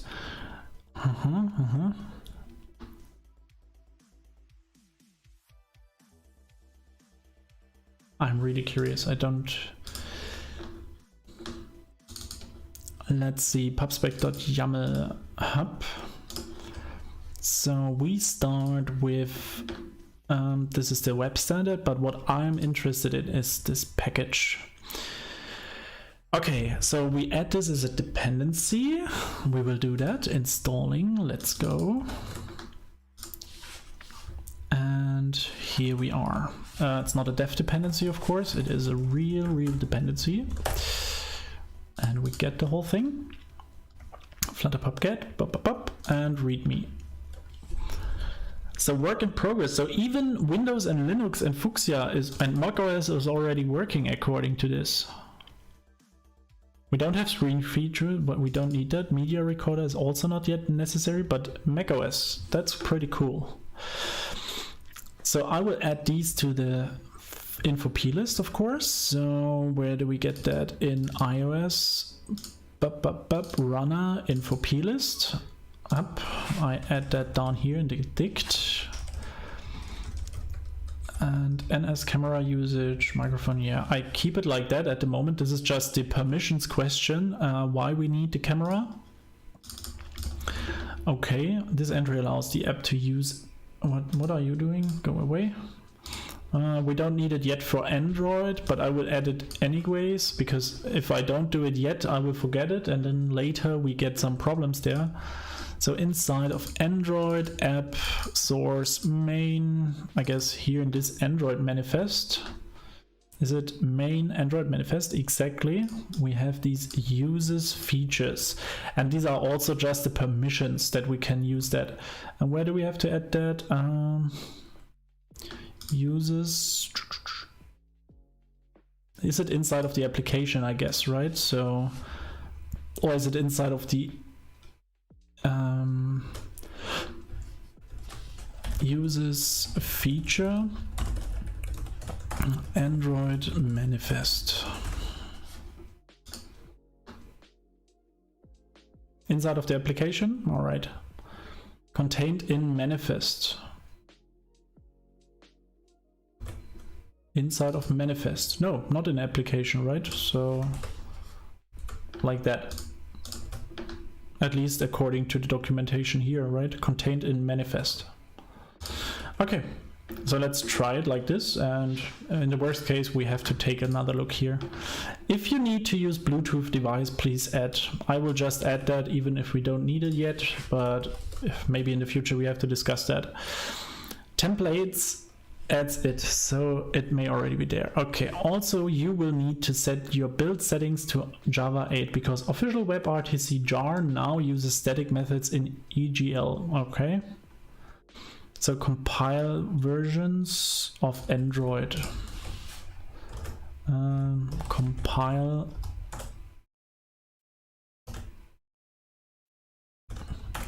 source compat. Okay, nope.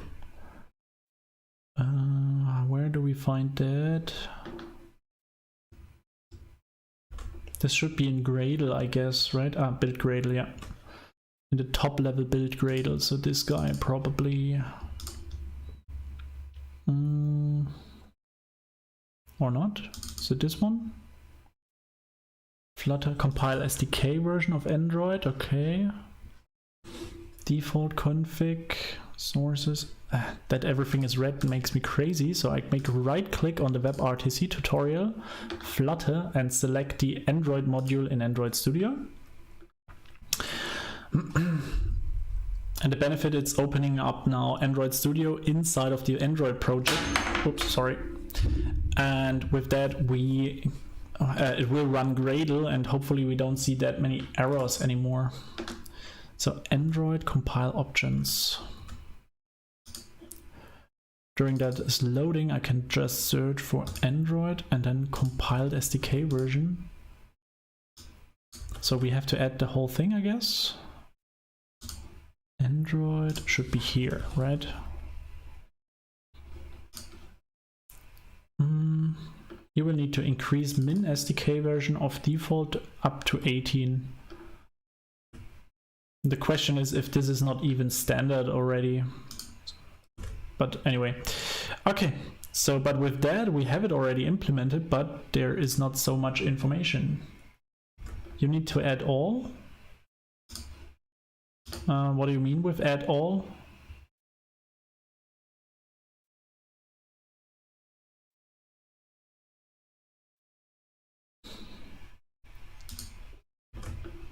So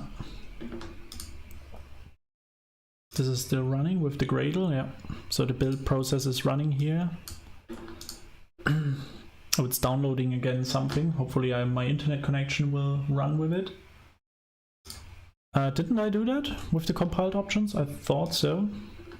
Yeah, here's the compiled options I did.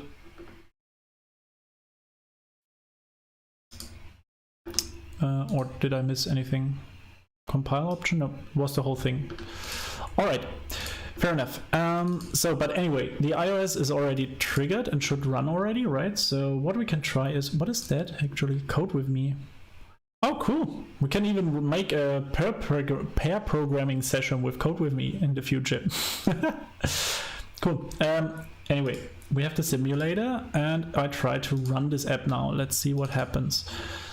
And in the meantime, while this is going up and running, I will take a look into the example. Let's have a look in the lib. Main.dart. So what is happening here? We create state, dialog, demo action, cancel and connect.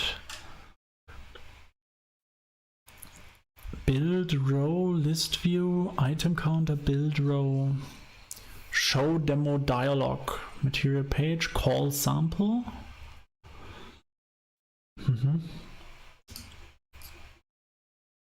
Source.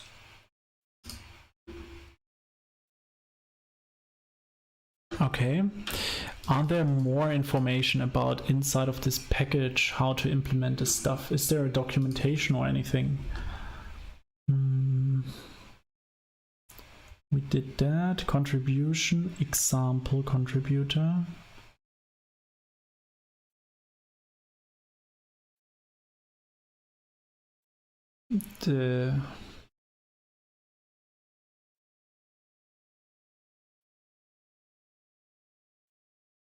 Okay, not really.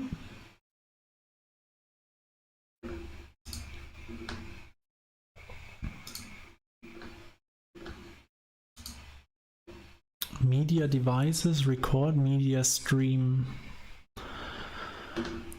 Okay, I think we will have to take a look into the WebRTC first. But the problem is my coffee is empty, so I will take a 5-minute break and we will see us in 5 minutes again. See ya in a second.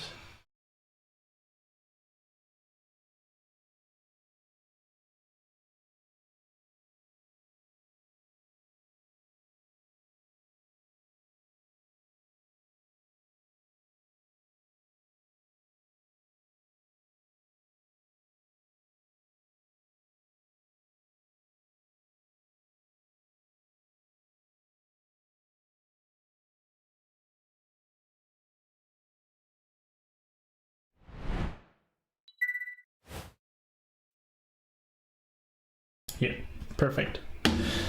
Okay, so also. All right, welcome back. So my coffee is ready. I have to in the bathroom. Now we are ready for the next couple of things, right? Okay, so WebRTC. The thing is, I'm not really familiar with WebRTC. The only thing is that I know that it tries to connect two devices via the cloud and tries to connect them with a stream so they can send each other video information. And what I want to do now is just identify, so that's why I'm on the WebRTC website itself, and I will share that link here quickly. Wrong keyboard, like that. No, that's also wrong. So this website here, whoop, and I think this one I can delete. Yeah. So on this website you will find the real standard. So if you don't know what a standard is, inside of Mozilla, Firefox, Google and so on, all the Chrome browsers, usually you work with a standard behind of them. So the W3C consortium, which is a council who discuss all the important topic, and if we check the W3C, you will find that it's the World Wide Web Consortium, and they define standards, and these standards really getting used by all the browsers that are living at the moment. And there you find all the standards what they have, and one of these standards is the possibility of the Web RTC. So I hope there is an image, a cool one that I usually like to show. I don't find it yet, but implemented is the name, I think. No, I don't find. Here. So this is the one that I always like to show. You see HTML5 in Wikipedia, and this shows what is already implemented. Let's have a look if we find that here. Here we go. So, and what you can see is all the green stuff is already implemented, while the gray, you can see candidate recommended and so on and so forth. So this means all this stuff is already implemented. And if we take a look, can we find WebRTC? Not really, but I guess it is part of the media capture part here. So we have that here. So we can see that this is standardized, and what this means is that all browsers behave the same. Actually, they should behave the same because they follow the same standard. In the reality, this is not absolutely certain. So you see here, for example, that it is part. So not all of the above technologies are included in the HTML5 specification. All right. So some related technologies which are not part are as follows. Okay, so the WebRTC is a standard from the W3C Council, but it is an own standard. It is not part of the HTML standard. Sorry for that.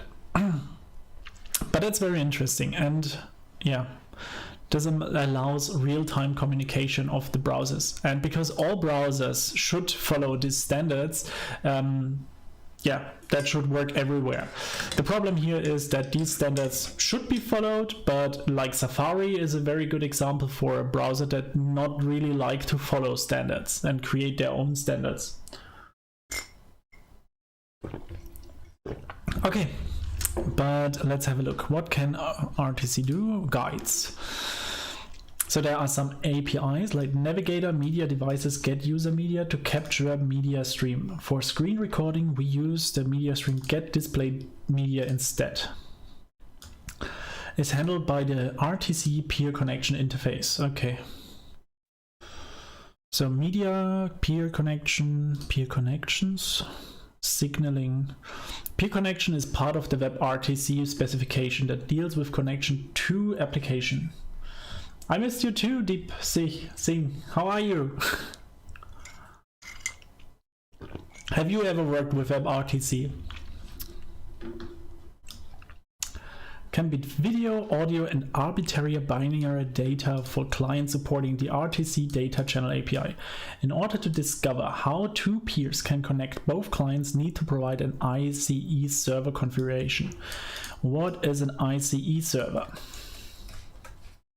Oh, then you can learn a lot of here. So ICE, interactive connectivity establishing, is a technique used to computer network to find ways for two computers to talk to each other directly or as possible in peer-to-peer network. Used to interactive media such voice over internet, peer-to-peer connections, video, blah blah blah. All right. So this is a kind of a server that we need, like a middle box. See also Realm. Okay. So is there a service provider for that? Or server provider? I don't know.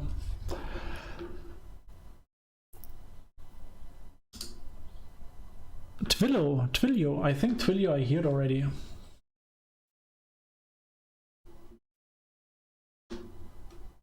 Fantastic, congratulations.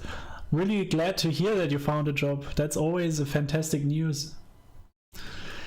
So, global cloud infrastructure and API for web API services, ICE, stun, turn, signal, and data. Okay. And in the cloud, that also sounds very interesting. What is the price for something like that? Nope. Too expensive at the moment. Do we find something cheaper? Twilio. I think Twilio is also the same thing, right? Oh, this privacy stuff. Voice video. What is the price for programmable? Technical concepts, okay. SDKs. To use Twilio's REST API, generate Twiml and do.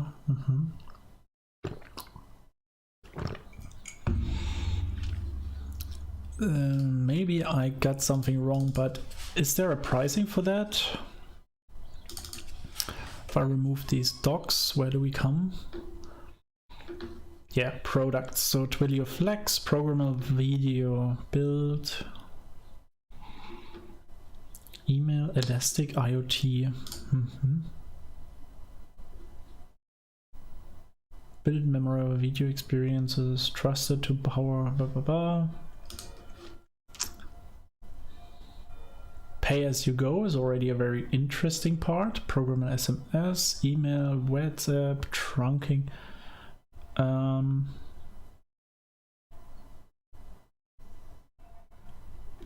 You need to build your built-in WebRTC video SDKs for mobile and desktop, up to 50 participants, starting at per minute per participant. Okay.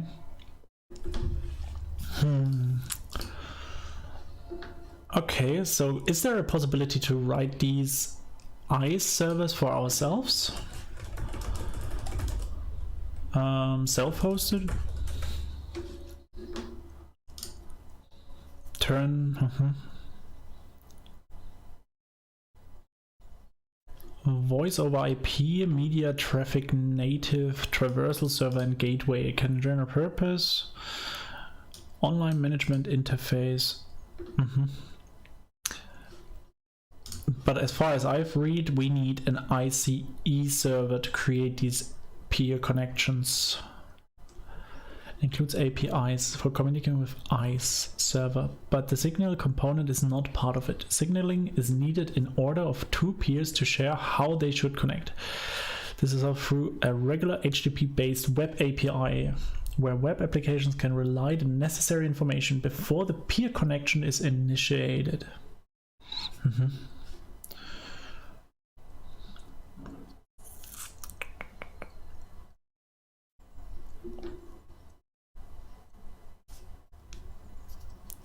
Okay. So if I take a look into this WebRTC package, there was this demo application, right? So here we go. And here in the lib, clone, yeah. If you want to peer-to-peer call example, please use Flutter server. A simple WebRTC signaling server for HTML online demo.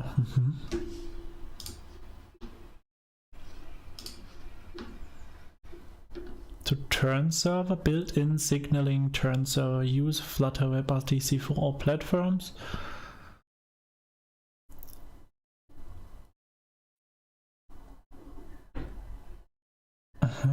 Okay, so let's try that. So what we will do is we will clone this code here, which is probably the WebRTC server, right? So we have the tutorial. It's a good question now, but what I want to do is clone this server. Permission denied. Could not read from remote. Please make sure you have a correct access rights. What happens there? Hey, does Flutter have some plugin that supports VR, like RCore support AR? I don't think so, actually. I think not yet, but you can create one and then share it with us. Can take a look. Video player 360, but virtual reality, would that be right? No, I don't think so. The most people are talking with these augmented reality. Nah. For virtual reality, okay, here someone tries at least. But it's very, very alpha, so I guess it's still at the beginning. Arto.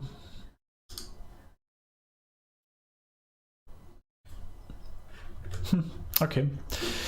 Yeah, so back to our problem. So why can we not clone that? That sounds odd. So terminal, we say SSH add.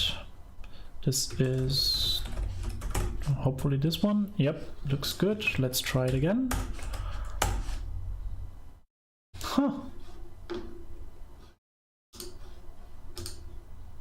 Yeah, but why not?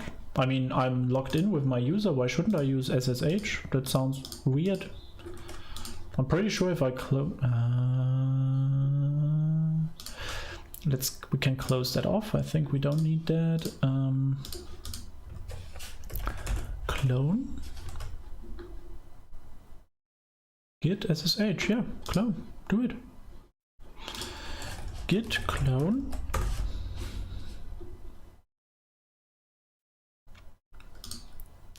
I thought we added this yesterday.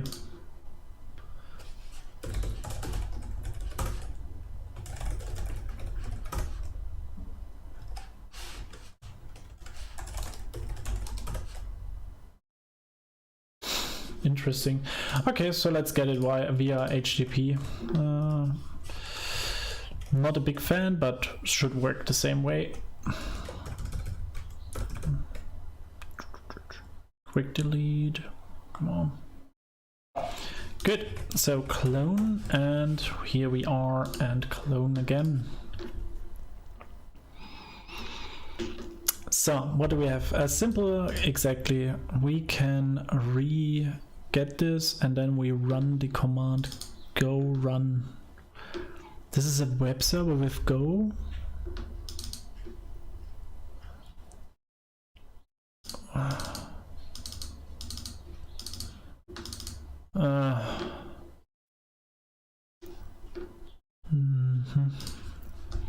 Not really happy with that because I'm pretty sure that I don't have Go installed, so this will not work probably. Yeah. Why I'm obsessed with SSH? Because it's actually a bit safer than HTTPS. So it identifies your device and only your device. So it's just what you use usually.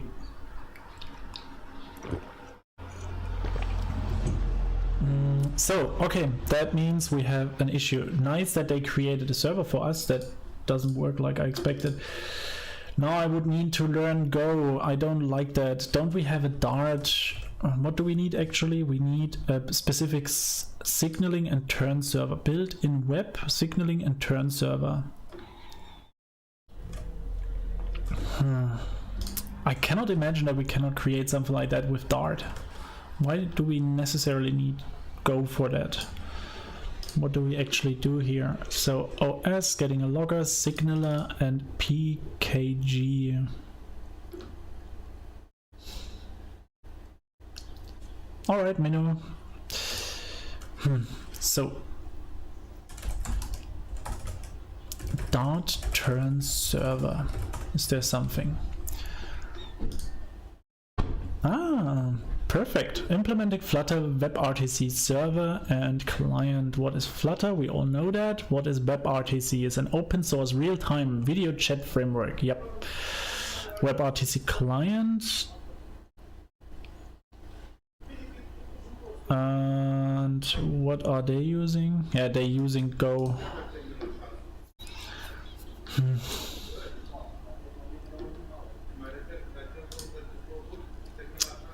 Sorry, someone is talking outside of the window. Does not need to deploy turn server because it has a built-in turn.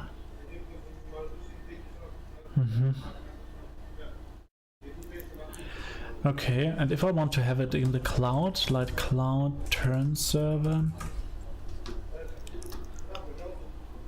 So you see, this is a quite complex topic, so it will take some time to implement all that stuff. Die meisten Web, why is it again German? So let's change that. Traffic between peers. Since a direct socket is often not possible between the clients, the common way to solve this is by using a turn server. Traversal using RelyNet, and it is a protocol for relying network traffic. There are currently several options for turn servers available online. And the cloud provided services. code turn project, code turn.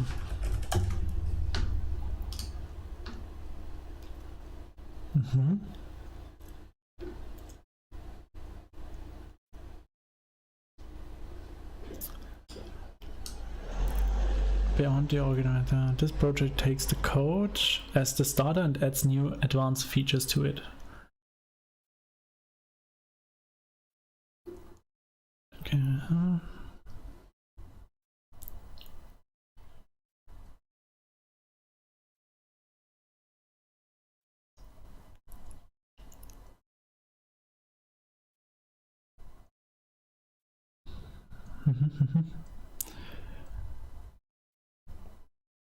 And in which language is this written? In C#, C. Okay. That's also something. Do we have a Dart code turn project?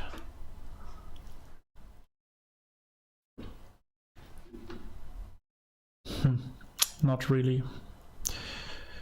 Interesting. Okay. Good to know.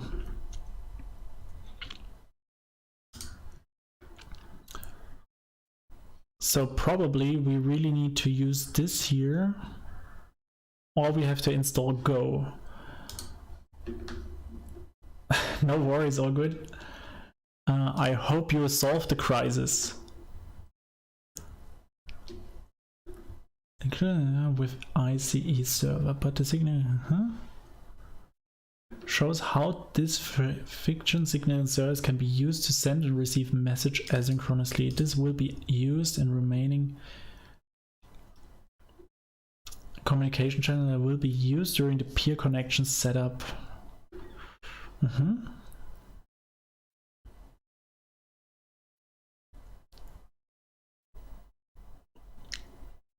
Many different ways. Okay.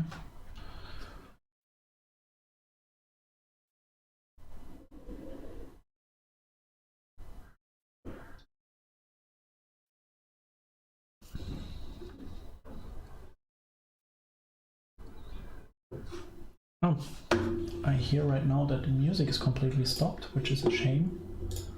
So bring that back. Artists. Up.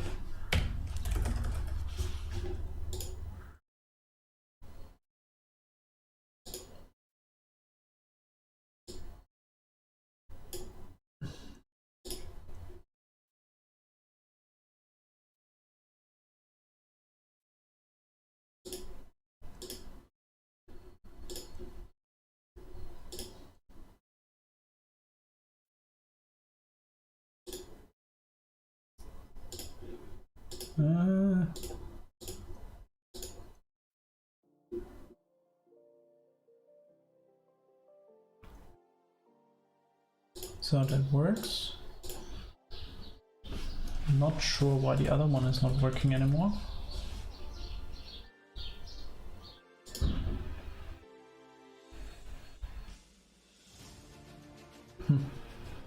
Weird. Okay. So back to the chat. Yeah, they usually know all this stuff. If you can sing a song, do you know some chanties?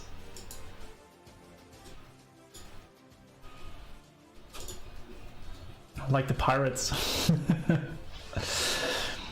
Okay, so we have the peer connection, we have signaling channel, we have event listeners, ICE candidates, trickle ICE. They need to exchange, okay. The stun protocol and most commercial based services use a turn server for establishing connections between peers. So a turn server.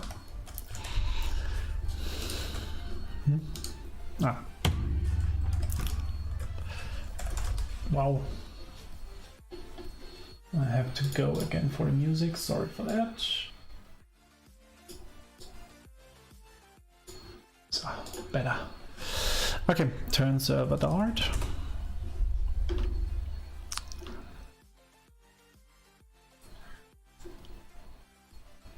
A simple client server for your service clients. What is GPRC?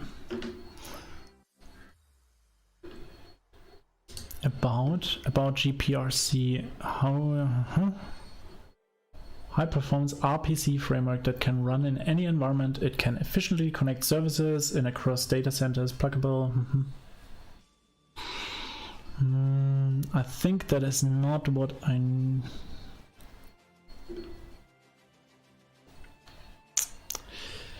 don't know if this is what I need, to be honest.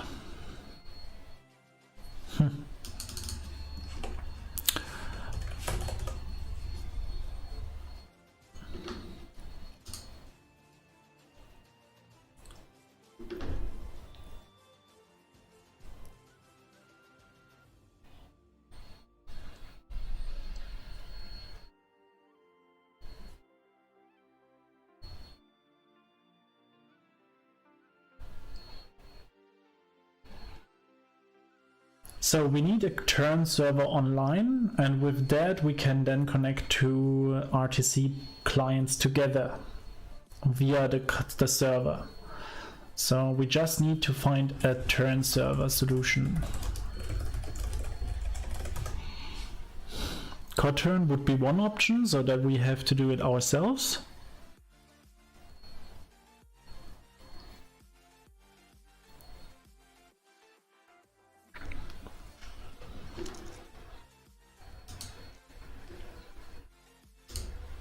And this was quite pricey, right? Yeah.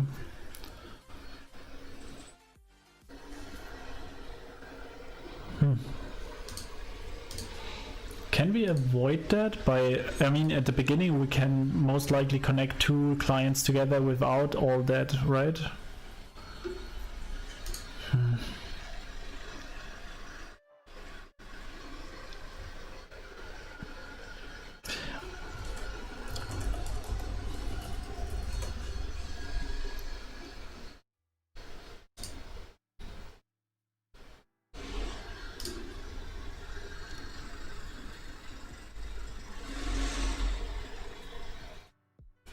If you have any ideas, please let me know, but this is now a bit searching. Schmutzige Liederin. Yeah, sure, why not?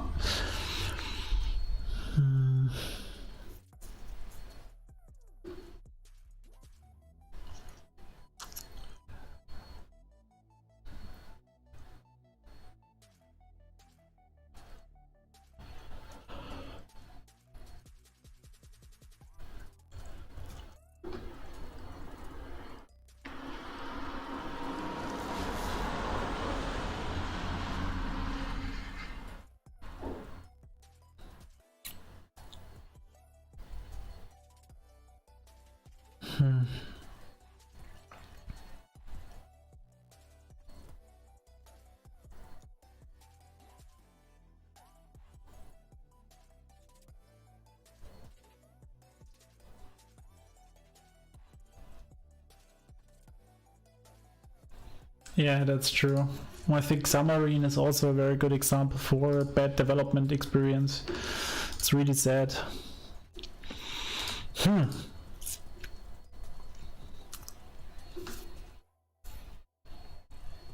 So this demo will, let's try that.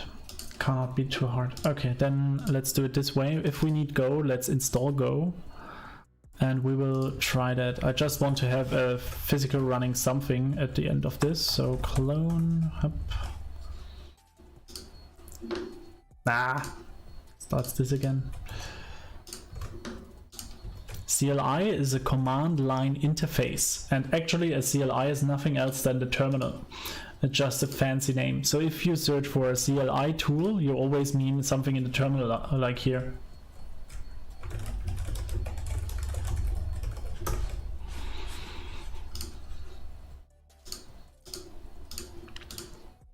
Good, so packages get, project run.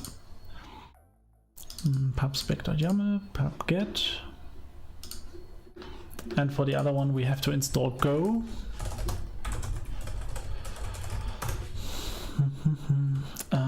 I think there was somewhere how to create and configure. No, not this guy. This is too large, I guess. Just for a small example that I would like to try. So Flutter WebRTC plugin for Flutter, and this is the server. And for that we need Go. Support Windows, Linux, Mac, built-in signal turn, support REST API use.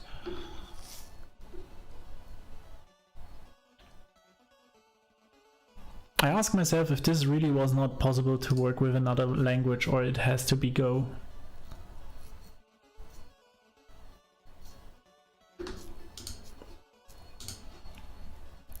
Web PKG. These are the different parts, like turn.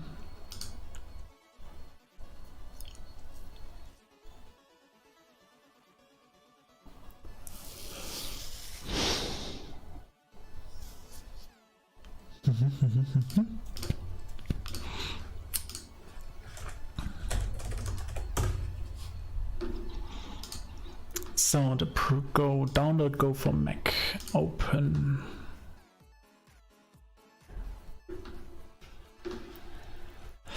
The package installs Go distribution to user local Go.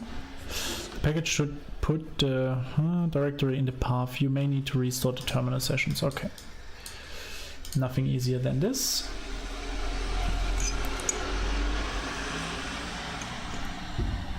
I think I will close the window now also again.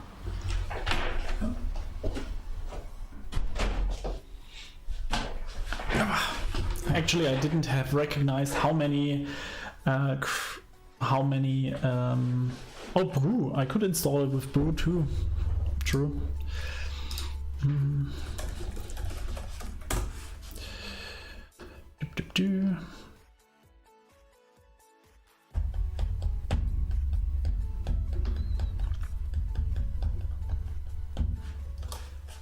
So if you don't know what Brew is a CLI tool that has the possibility to install stuff on your device, on your MacBook, which brings me that I can update Brew once in a while. So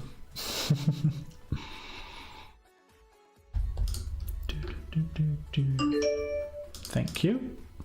Move to bin, and that's this. And now we should be able, inside of a new terminal, to enter Go. Look at that, we have Go installed. Fantastic. Exit. Exit. Okay. So inside of here we have now the demo client, and now we have also the server. Do we have now two? No. Set. Okay. So inside of here we want to run now Go run cmd server main Go. It starts downloading some stuff.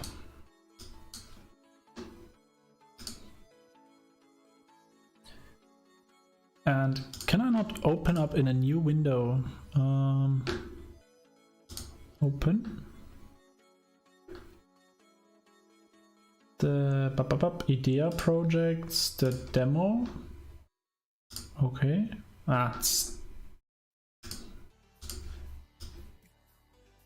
Why does it do that?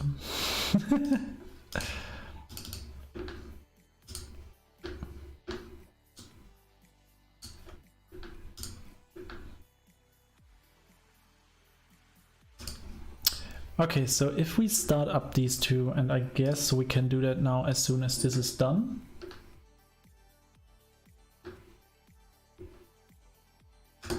So new window, and inside of here we go to the IDEA project folder. And inside of here we have the Flutter Web RTC server. And here we said Go run, no Go. What was the name? CMD server main Go. This is Go run, I guess.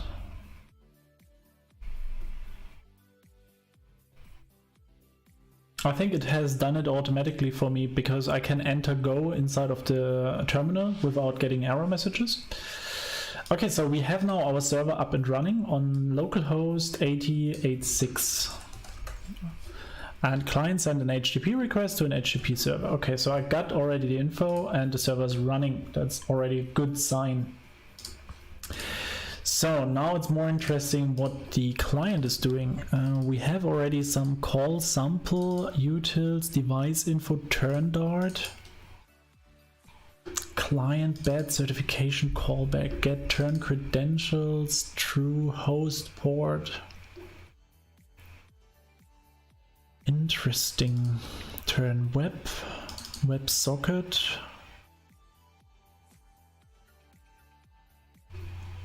Route item, signaling, session ID, PID. We have the peer connection and the data channel, remote candidates.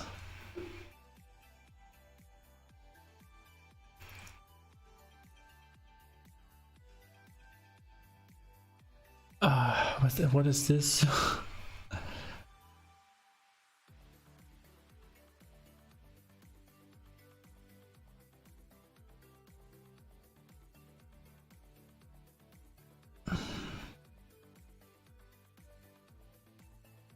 Answer candidate, else session leave by keep alive. Host port.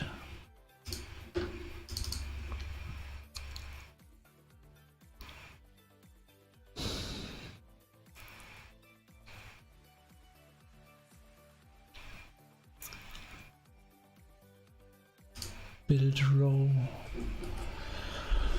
And this builds a row for what exactly? For each item's I. And item count is the item's total length. And where comes items from? From route item, title, subtitle, push. Okay, I'm really curious what I should do here.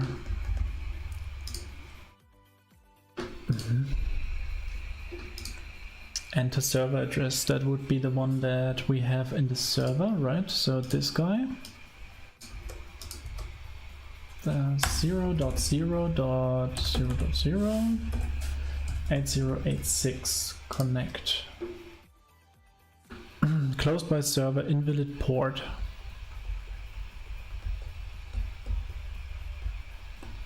It's the 8686 automatically. Okay, I got it.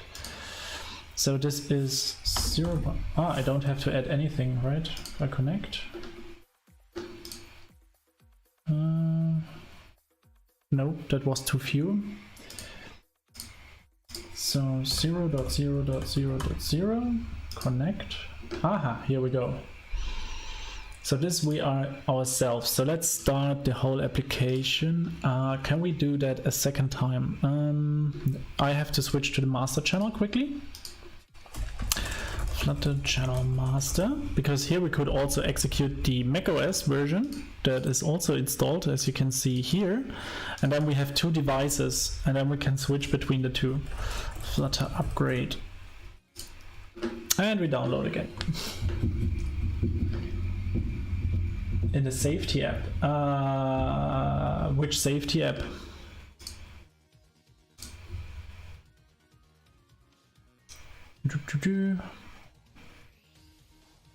In this one, we didn't even thought about it yet, because the problem is with the safety app that we don't get so much real data. So I think it's a great idea, but at the moment we don't get so many data from it. So that is a problem. So the most accurate data is from 2008 at the moment. But yeah, I think geofencing would be the idea behind it, that we surround the different countries. At the moment, I think I want to work a little bit with Web RTC just to see if it is feasible to create something like this debate app, because we had like a long discussion about it. It would be very interesting to have something like that.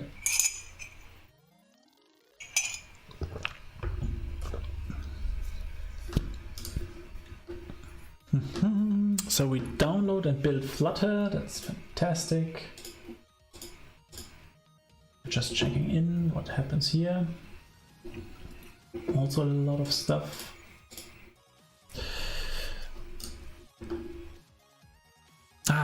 I think I made a promise once that I will make Yeah, I think that's updating too much. I will quickly make some push-ups. I think it's always a good timing for some sports. Oh. So, can see the ground as much as possible. Sorry, don't have more.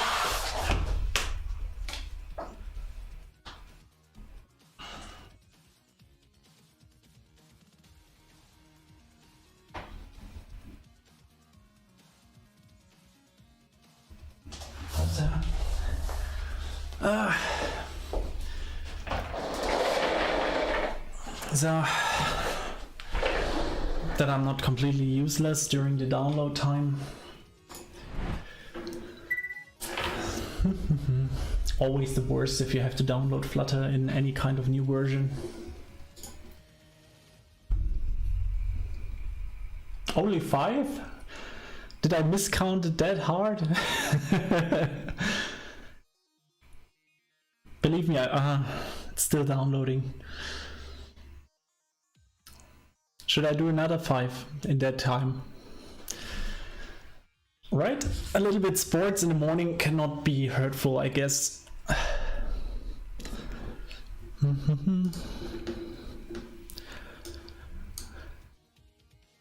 Release tools, profile tools.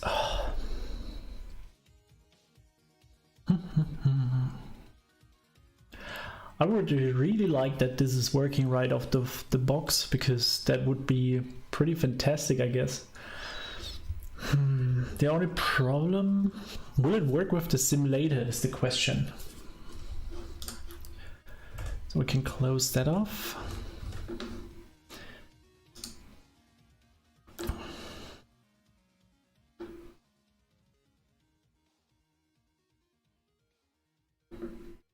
Yeah, it is really a hard app to make, I guess, sadly. What can I use for geofencing the building inside my university, finding number of people at a particular building? I have no idea. Actually, you could use something like longitude and latitude, but you will have to draw a marker or a map or something. And to get like people inside of that, you would count the people somehow that are located inside of there.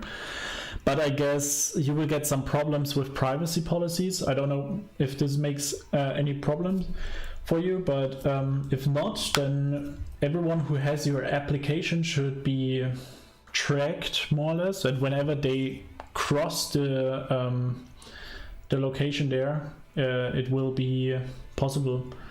But it sounds like, yeah, most people will not allow that, I guess.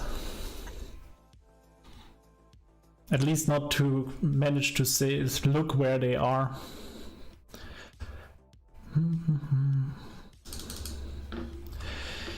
It's a little bit sad that it's this difficult to make with that turn server and everything.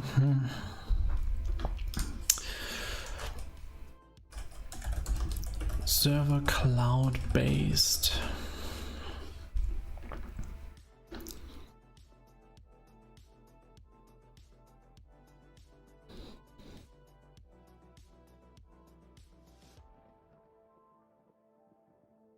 Is it possible to make this code turn on Google Cloud or AWS or something?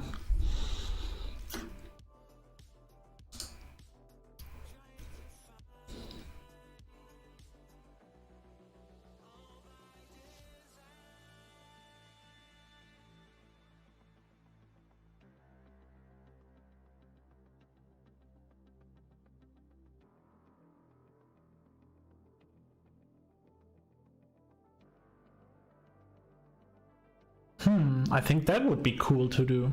So we can create this turn server on AWS. So this is a cloud tool, right? Where we can create our own little instances, install this code turn, and then we have like the server that we can call to all the time. So you want to set up, okay, so it took me hours to, hopefully this can help you. We need something simple for Mocha video chat. So what does they do? Oh, look at that. So we are not the only ones who are creating something. That should be possible, I guess. That's cool. I think the AWS cloud services are server. Let's see.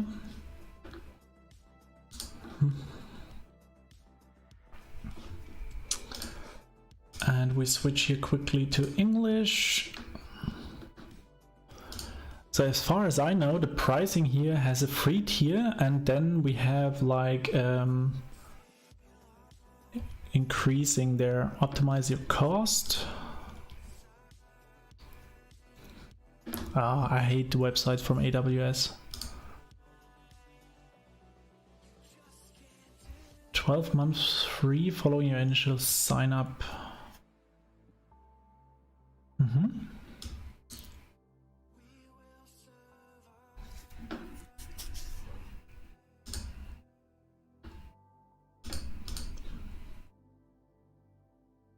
Faster than no SQL databases.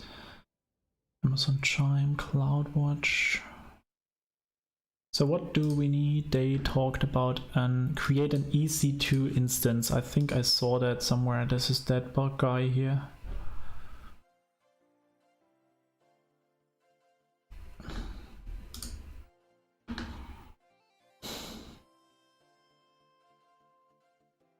Mm-hmm.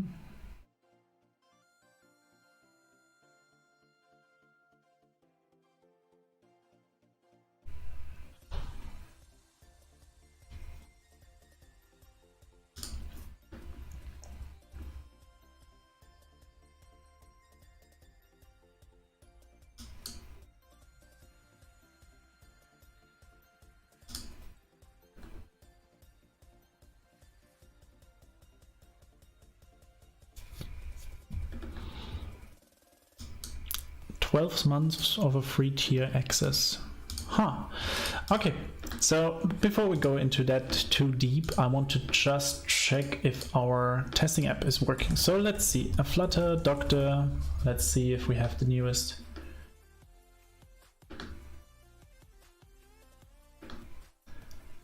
By the way, you can create as many accounts as you can. Which makes sense, I guess. So if we run out with the 12 months plan, we can create a new one. And I think I will do that now too. But first, I want to just check out if this is even working here. Actually, to work with Flame would be also amazing. The problem with game development in Flutter is it's not really effective. It is very much on the lowest level of the game development possibilities. So I think we can try it, of course, but you do everything yourself because the engine is not yet there. If you think about other packages or other things like Unity development in mobile, for example, you would really achieve something with that. And that I would highly recommend more at the moment to use Unity, I guess. But we can try that, I guess. I don't know. Maybe in combination with Rive we get something cool, because there I have also the beta access to Rive 2.0.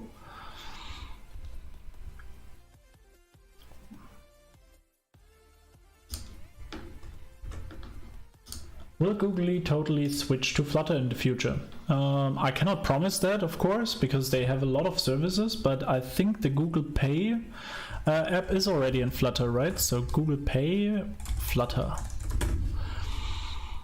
Picks Flutter to drive it. Yep, here we go. So I share this link. So there are, of course, some visible parts that they move more and more to Flutter. And another solution, and then sorry. And another indication that they will use Flutter more and more is that they can work with Fuchsia, right? And Fuchsia should be also possible in Flutter. So error output from Cocoa Pods require your terminal to be using. What is that?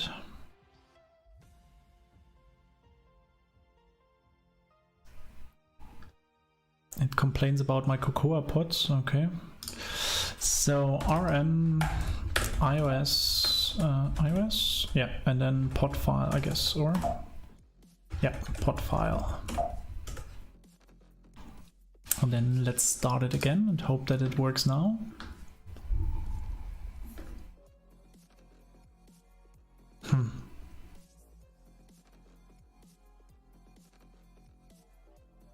Ignore FFI error output.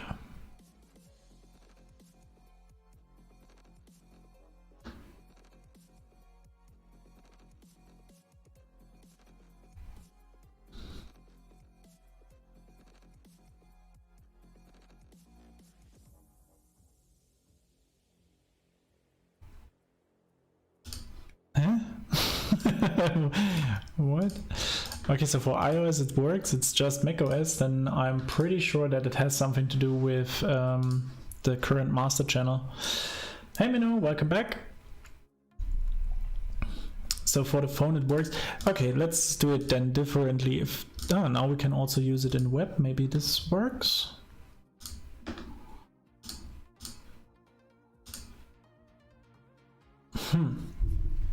But still, the whole Web RTC topic makes me a lot of fun, I think.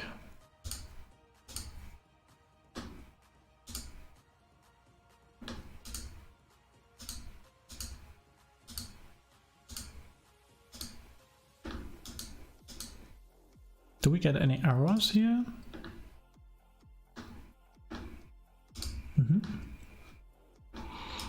So P2P example, that is also 0, 0, 0. Connect. No. This is all a little bit unstable. TLS handshake, blah, blah, blah. Warning, blah, blah, blah. I need this. 0, 0. Call this guy. Huh. So this guy cannot connect because of the URL is invalid. Okay. But if I remove connect. So we have the browser and we have our simulator. Closed by server.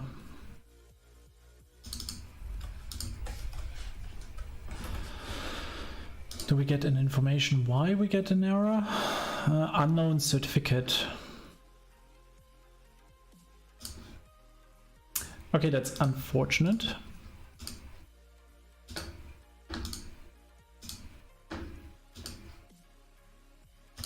That means web is not possible. Another option is that we start Android. Flutter run the Android.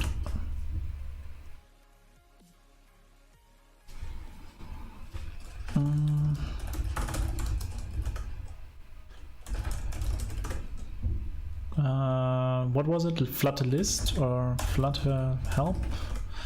How do I see all the devices? Emulators. Flutter emulators. It's just the iOS emulator. But I have AFD started, so how can I... Devices. Okay.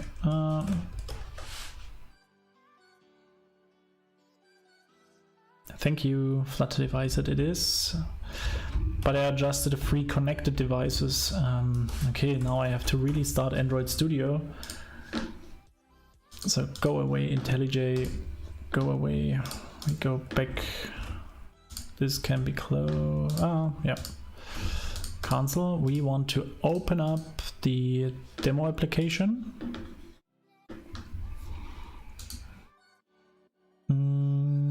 Yep. Open the Web RTC demo. Okay.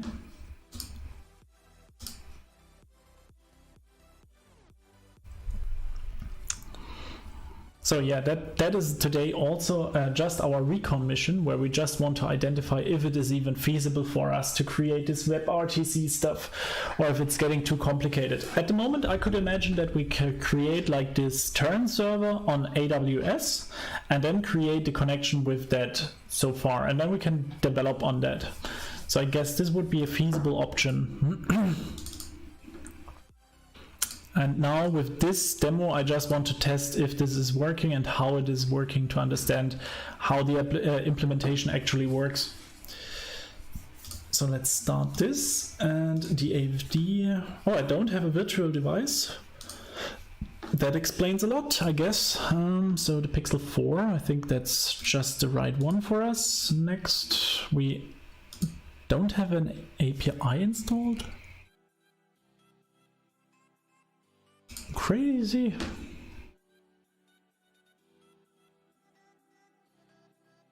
Okay, I'm really sorry that you have to see all these download screens again.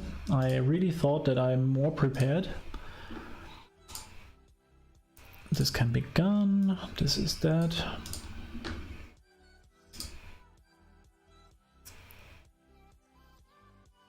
What I don't understand is why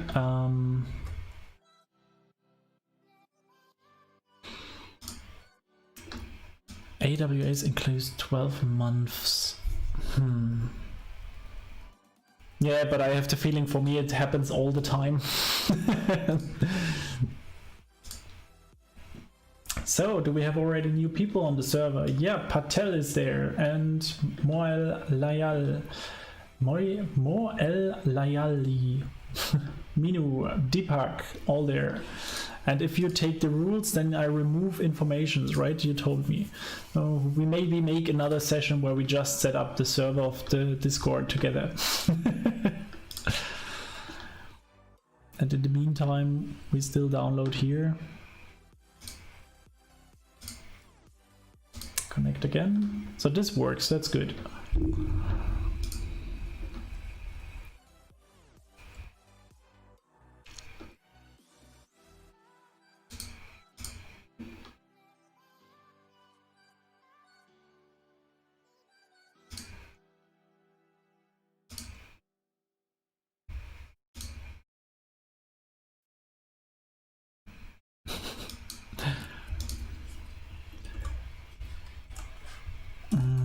Turn server self-developed. How can I even develop a turn server myself? I just think about it to make it in Dart, because I think it cannot be possible that it needs to be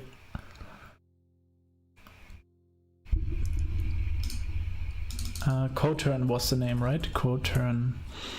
So they created that in C, and I guess it has over 1,000 commits, so it's a whole team that is working on that. But what actually does it?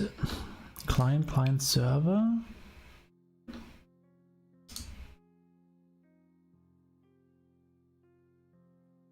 Wow.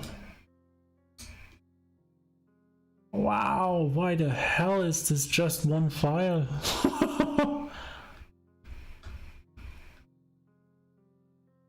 Yeah, sure, Mino.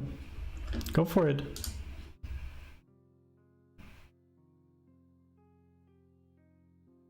Still here is the heading wrong somehow. So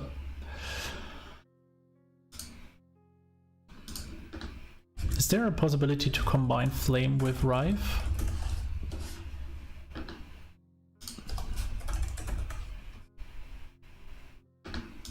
There's even a package.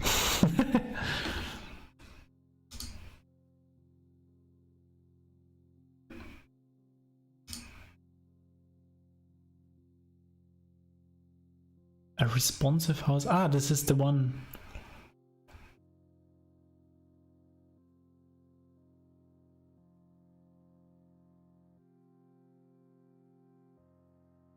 Welcome back, Deep Sing. Hey, Tech First. What is so funny?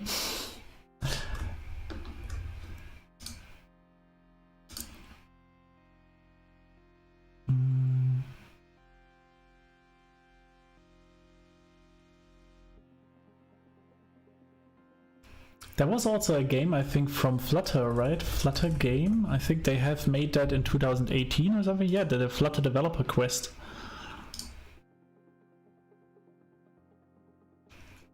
It had also fantastic animations and so on. I think also with Rive created.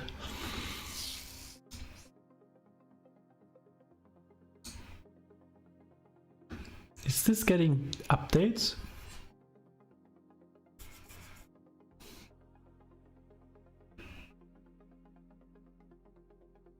No, not really.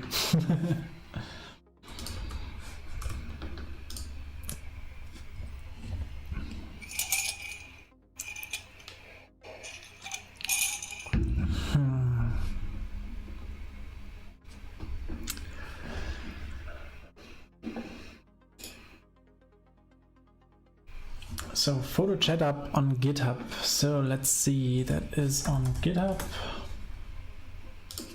Photo chat app.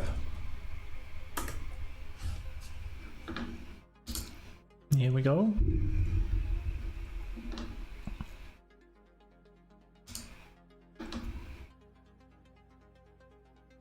Ah, you're already working on it. So prior state check screen.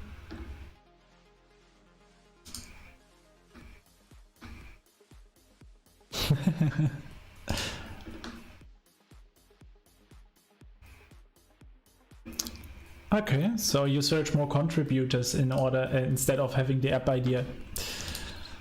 So this is done. So, and this one is gone. Fantastic. Finally. That took a while. So, finish. Ah.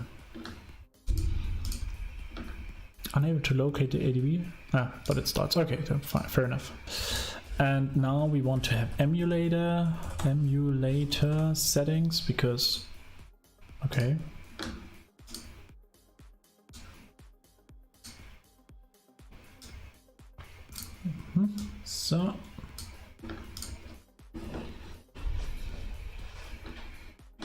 So now we have our this guy and this guy, and if everything works well, they can now connect with each other and share their screen.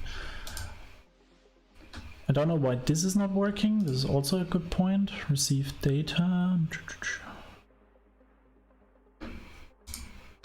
Okay, but now let's see. We start up the same application in the Android device.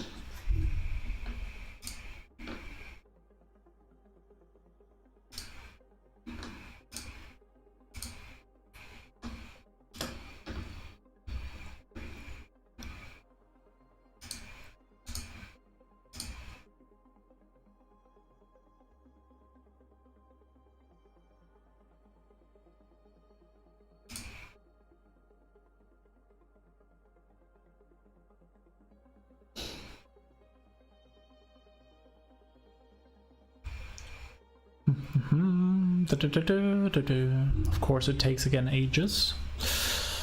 Running Gradle.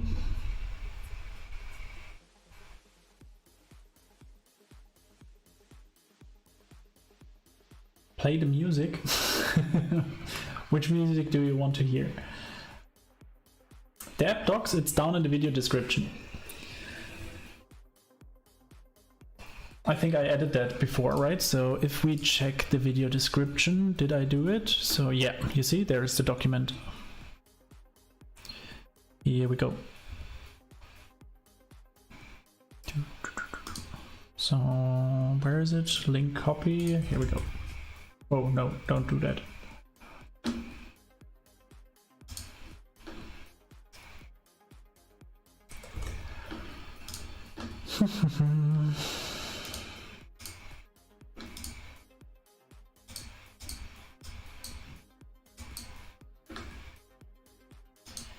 Did I destroy somehow my graphics engine here?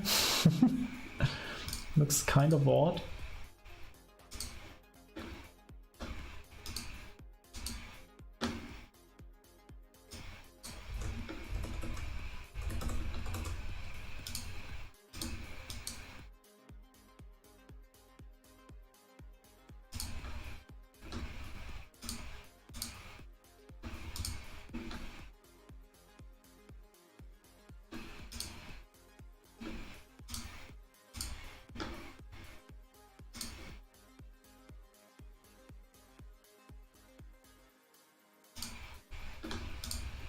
Yeah, just add the idea and I will just add it then later. What do we have now? The anonymous frog and the koala. And I guess the koala is Minu at the moment. What a frog. Who knows? So, install Android as the build code. Wow.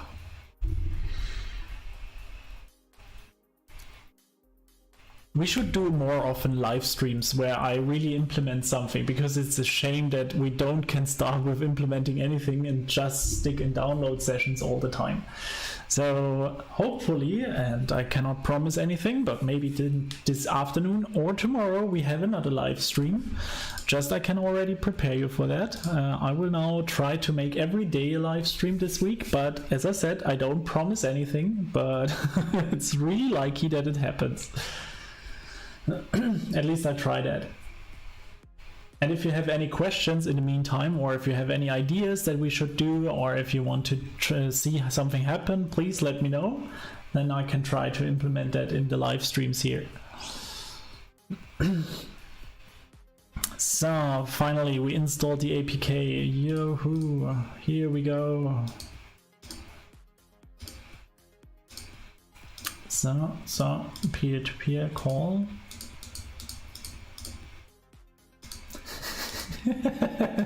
I have to click up here, but I don't. I have to close that emulator once more. Sorry, guys. Fine. This is fine. So finally, and here, and now connect.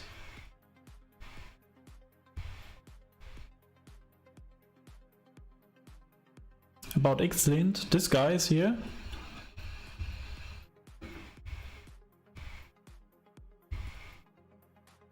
I don't know if you can solve them. I thought there is a GitHub error for that. That the Flutter team is working on that currently. Not? You can remove it? Really? How? I always thought that belongs to Flutter. Okay, so but now let's click it, and now 0.0.0 and connect. We don't see anything. Why we don't see anything? Is there an error message or something? Connect to was initialized without injecting loggable. Any existing will be deleted. Okay.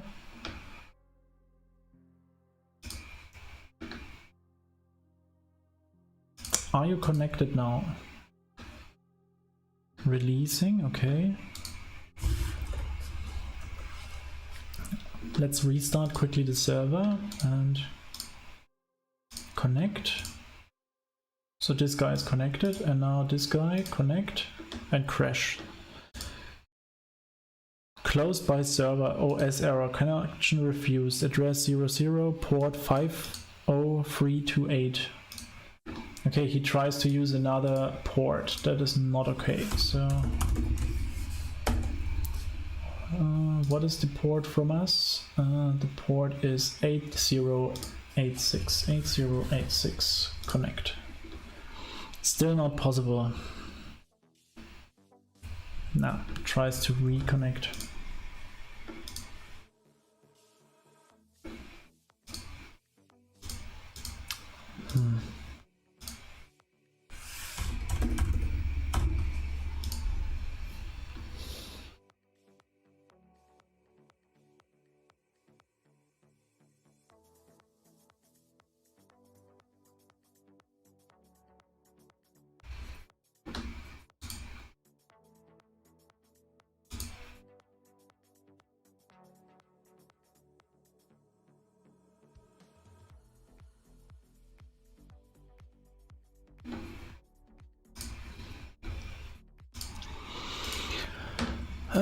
So sad. Why does it not work now? We initialized the server. We have done that. I guess this should be all set already, right? We have Android and iOS. Example.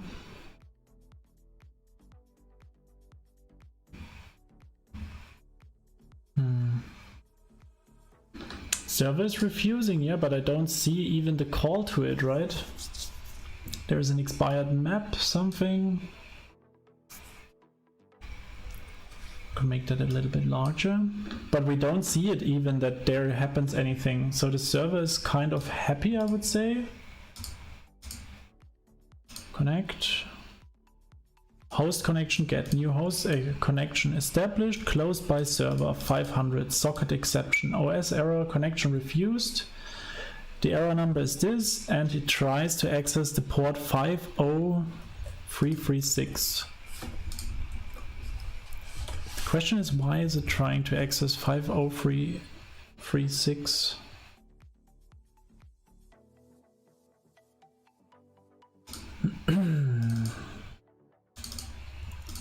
Source, main, Java, oops, Android. Uses permission of all of them, that works.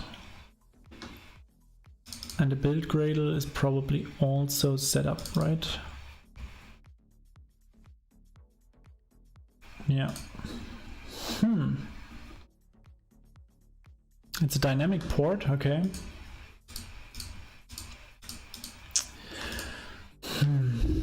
But still, why do we get the error socket exception?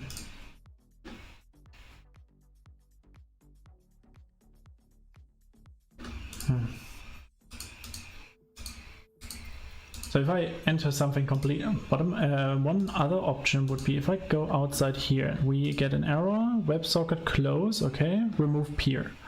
Okay, if I go now here inside, we don't get even an information. That is weird.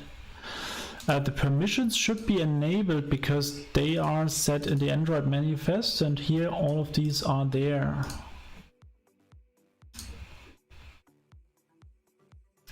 So I think this is not the case, or not the problem actually. The problem that I see is that we don't even have a connection to it. We don't see anything. Check the network connections. This is something I can try, that's true. Where do we find that? That was inside of this guy. Check network connection. You didn't add it. Sometimes it may. What did I didn't add? So if I try to go on this server, there's nothing. But if I go with this on the server, we directly see an information. So we see that this is an iOS device and so on and so forth. Ah, is this not there? Camera, Bluetooth, change the internet up here.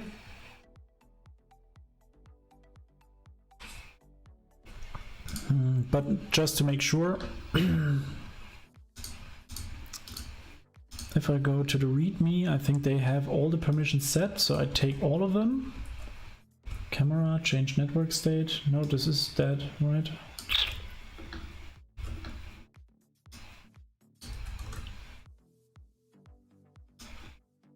I think we only need it once. Also take them with, and we have all of them.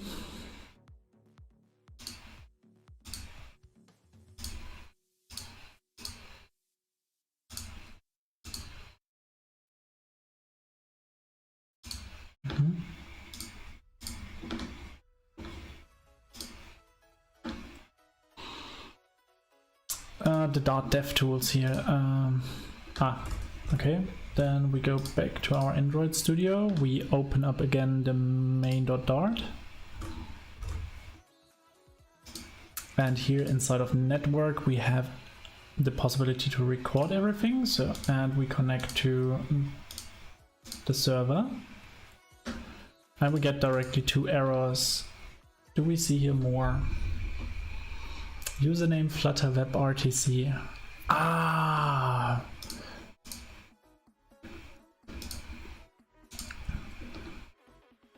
No, doesn't make sense.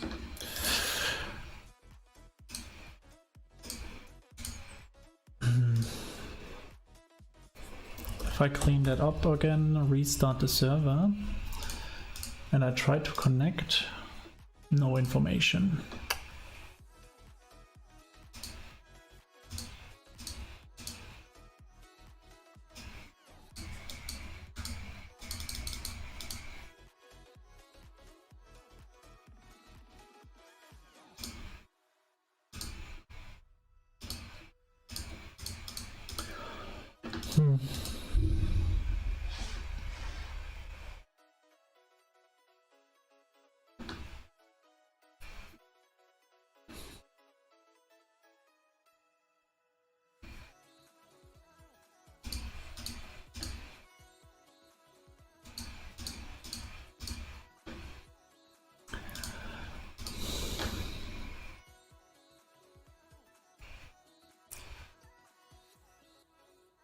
So there is this Flutter Web RTC demo.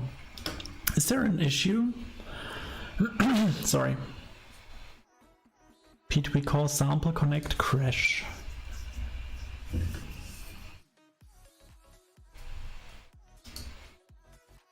Demo doesn't work. Nee.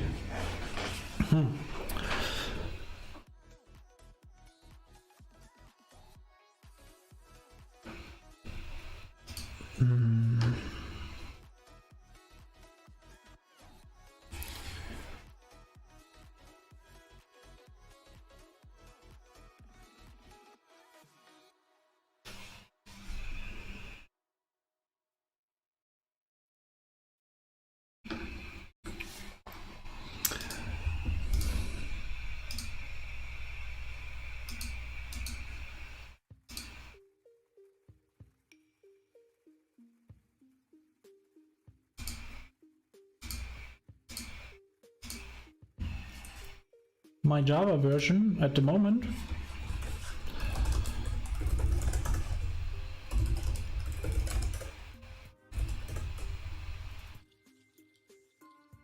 I don't have a Java runtime installed,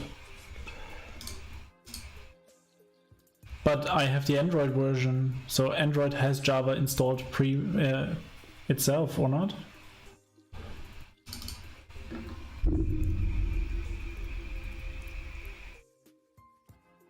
Maybe. Okay, you know what? Last try. Let's open the whole thing again in the macOS and hope that it works this time. So running pod install, building macOS application, hope the best, fingers crossed.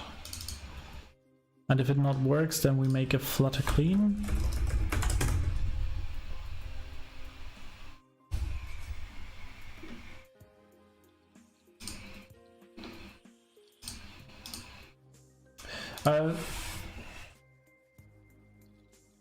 Yeah, but actually I thought this is the source compatibility and I have a way higher version of Java installed. At least I thought that. So Flutter clean is done. We restart on the macOS. Never show again.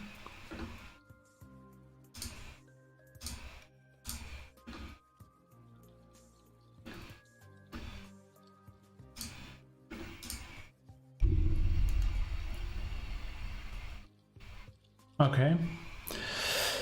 I didn't work with Java a long time now, so I don't really use it anymore. I usually am more user via third party, like now with Flutter. But why is this also not working? What is wrong?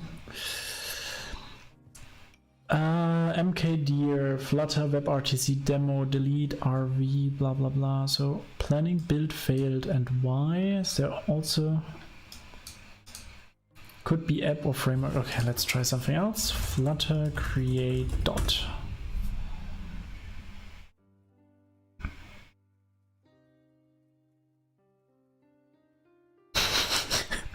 What? Yeah, that's true, but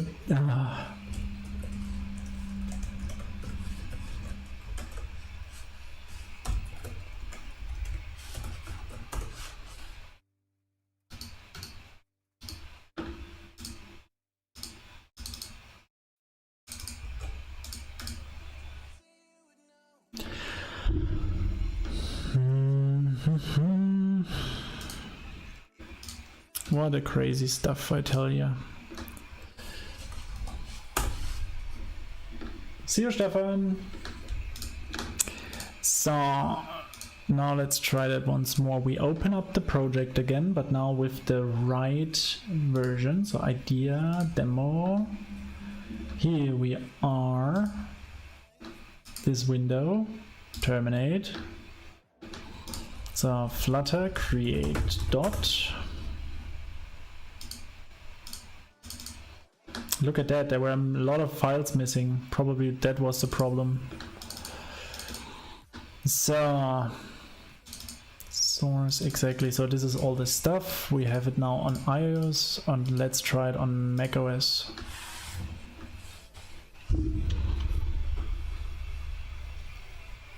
Fingers crossed. On Kotlin versus Flutter. I think Kotlin and Flutter are currently not really comparable. Flutter tries to do it for multiple frameworks, right? And Kotlin is only doing it for Android. If you want to do native development and want to work with Kotlin or with Java, I'm highly recommending Kotlin. Missing required module. Compile Swift.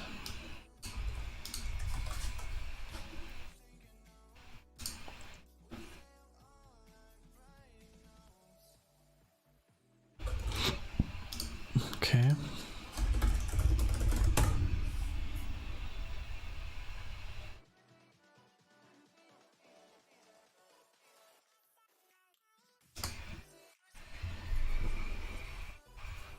The cool thing about Kotlin, it has a lot of smarts in it, in the language itself.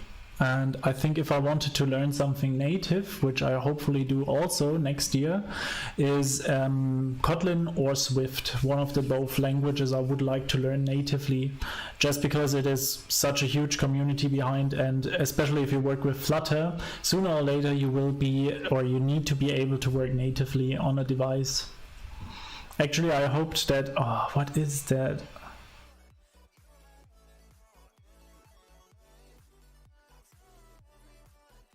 Code signing with identity.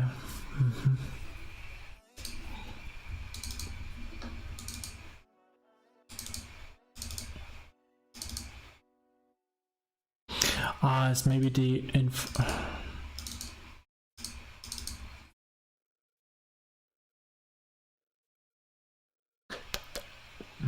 product name, photo library usage, camera usage.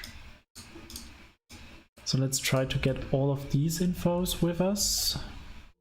So maybe they are not set in this guy. They are. Speed up is 1 times blah blah blah. Failed with non-zero exit.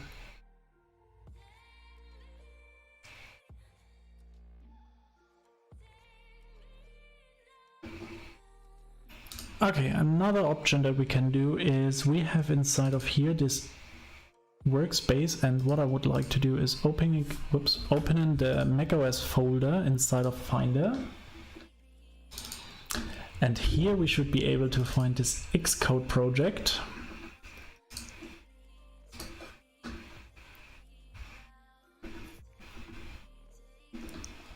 My Mac. Run.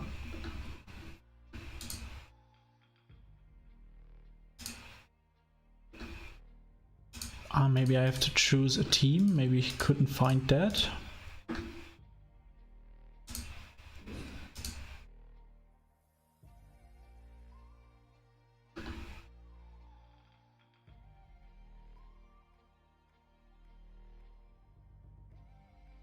No such module.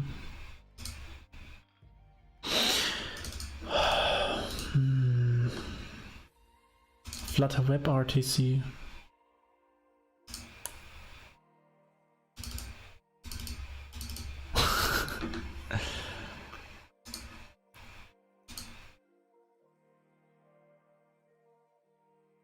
Nah. Pod install, yeah, we can try that. Let's go here, cd macOS, and then pod install.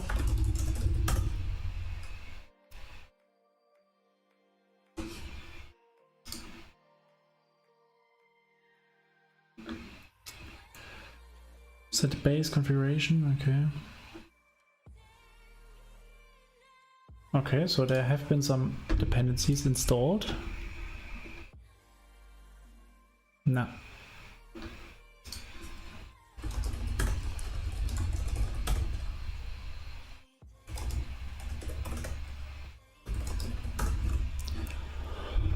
Huh.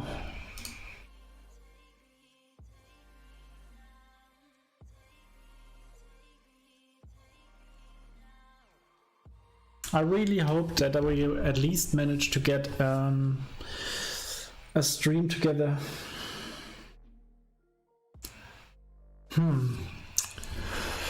That's a shame. Okay, I will do something. I will take that with me, but for today, I think that was it with this live stream. I hope you enjoyed it a little bit with the Web RTC. I really had some fun with it.